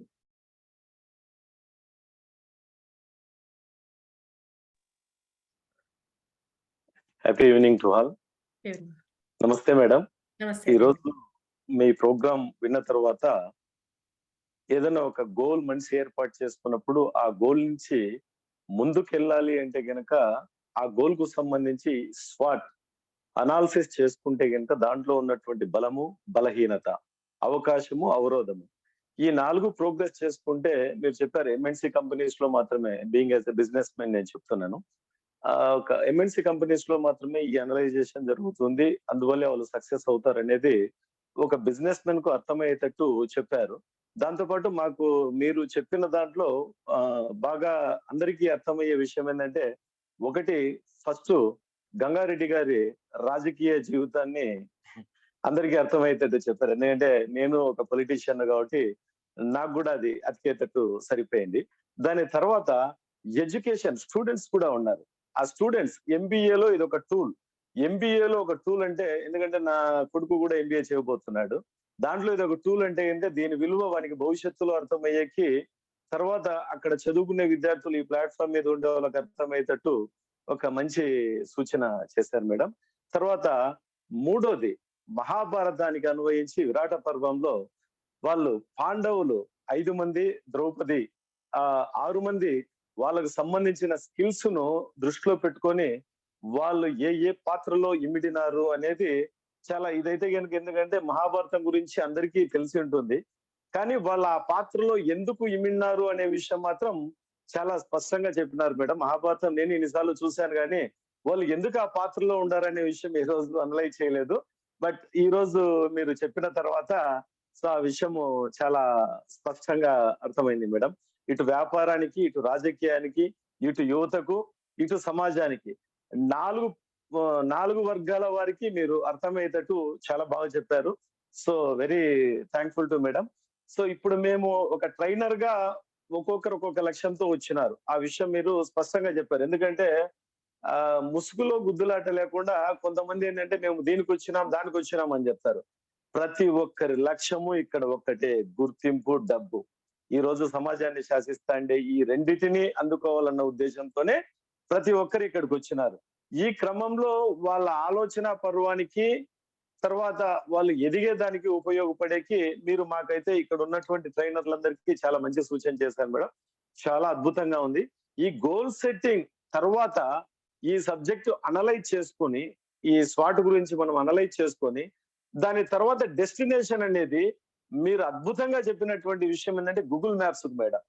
నేను ఇక్కడ ఉన్నాను అక్కడికి వెళ్ళాలని చెప్పి map open చేస్తే కాదు, ఆ location అనేది అక్కడ పెడితే కనుక దారి తెలుస్తుంది. దారి తెలిసినప్పుడు మాత్రమే మనము అతి తక్కువ సమయంలో ఆ లక్ష్యాన్ని చేరుకుంటామని చెప్పి ప్రతి ఒక్కరికి అర్థమయ్యే విధంగా చెప్పినారు. సో ఆ విషయంలో మీకు హ్యాట్స్ ఆఫ్ మేడం.